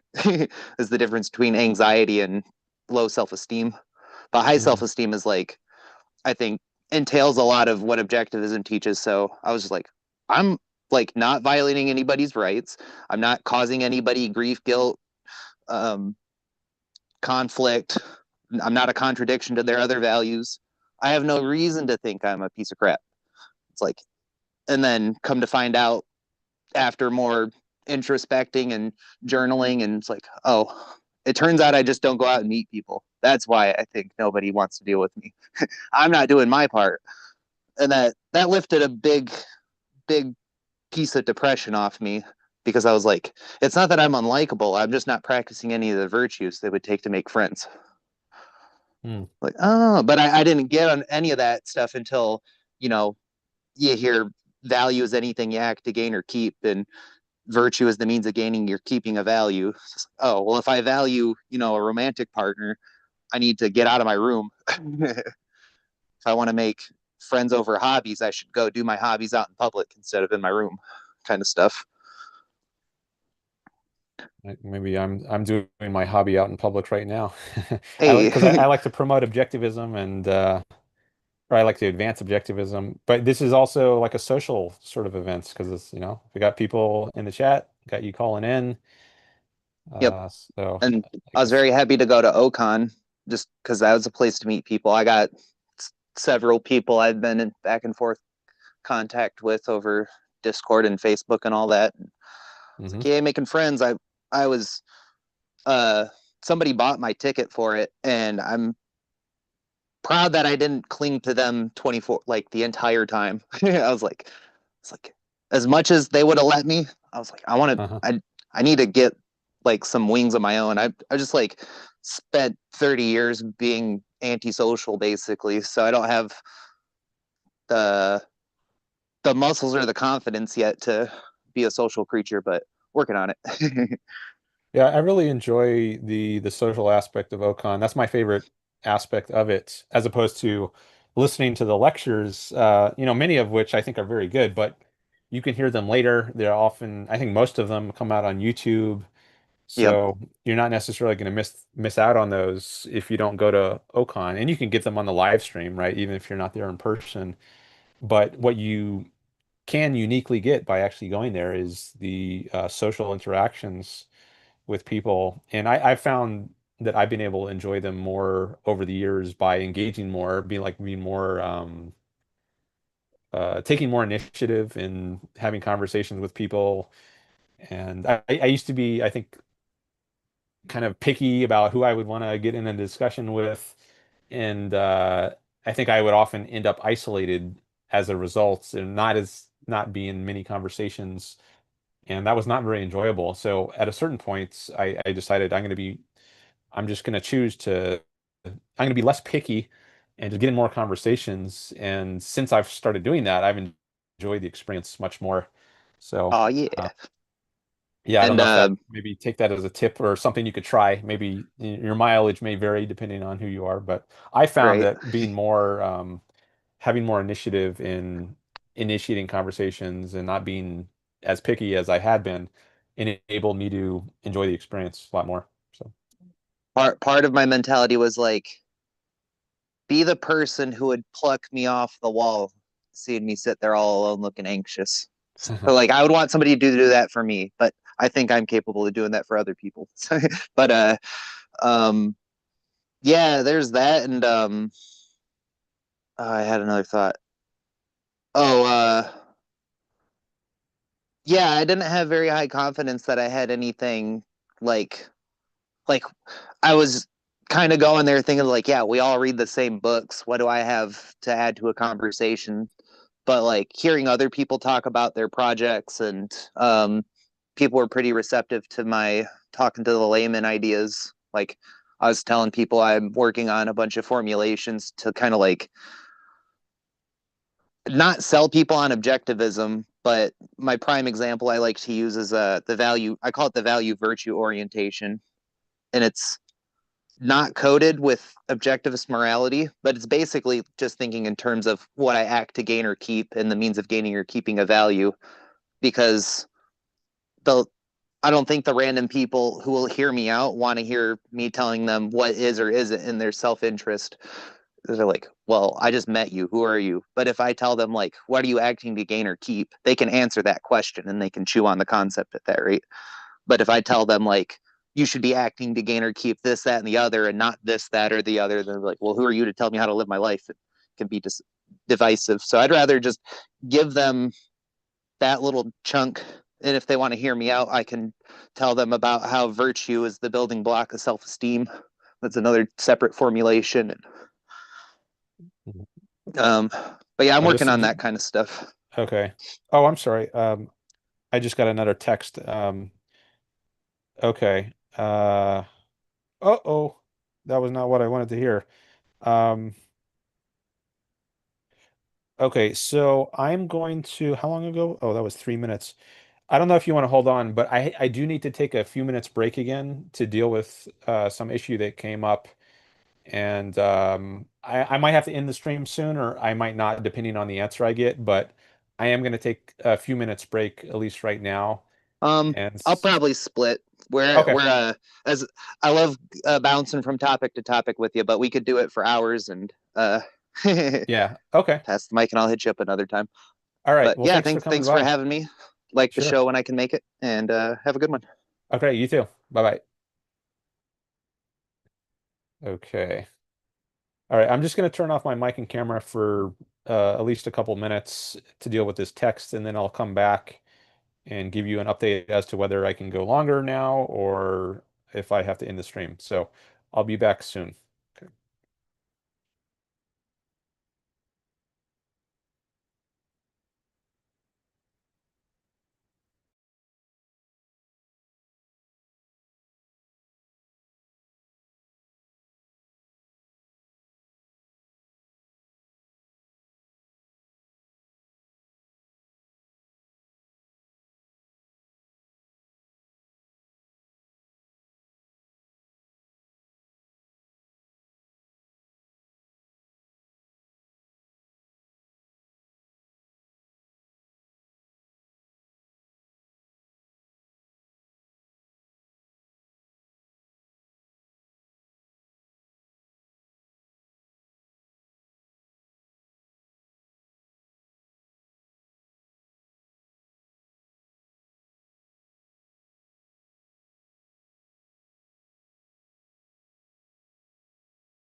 Okay, I am back.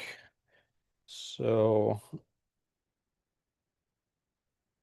it looks like I was going to meet someone, but this person got in touch with me early and earlier than I was expecting, so I wasn't ready.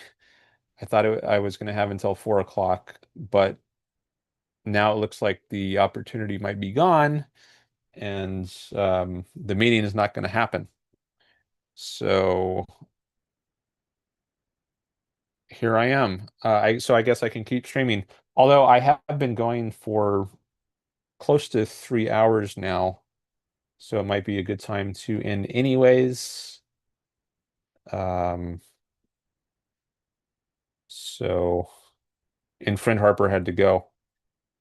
Uh, mm, okay. Yeah, I think I'm going to end the stream. And then I'm not sure when I will do my next stream.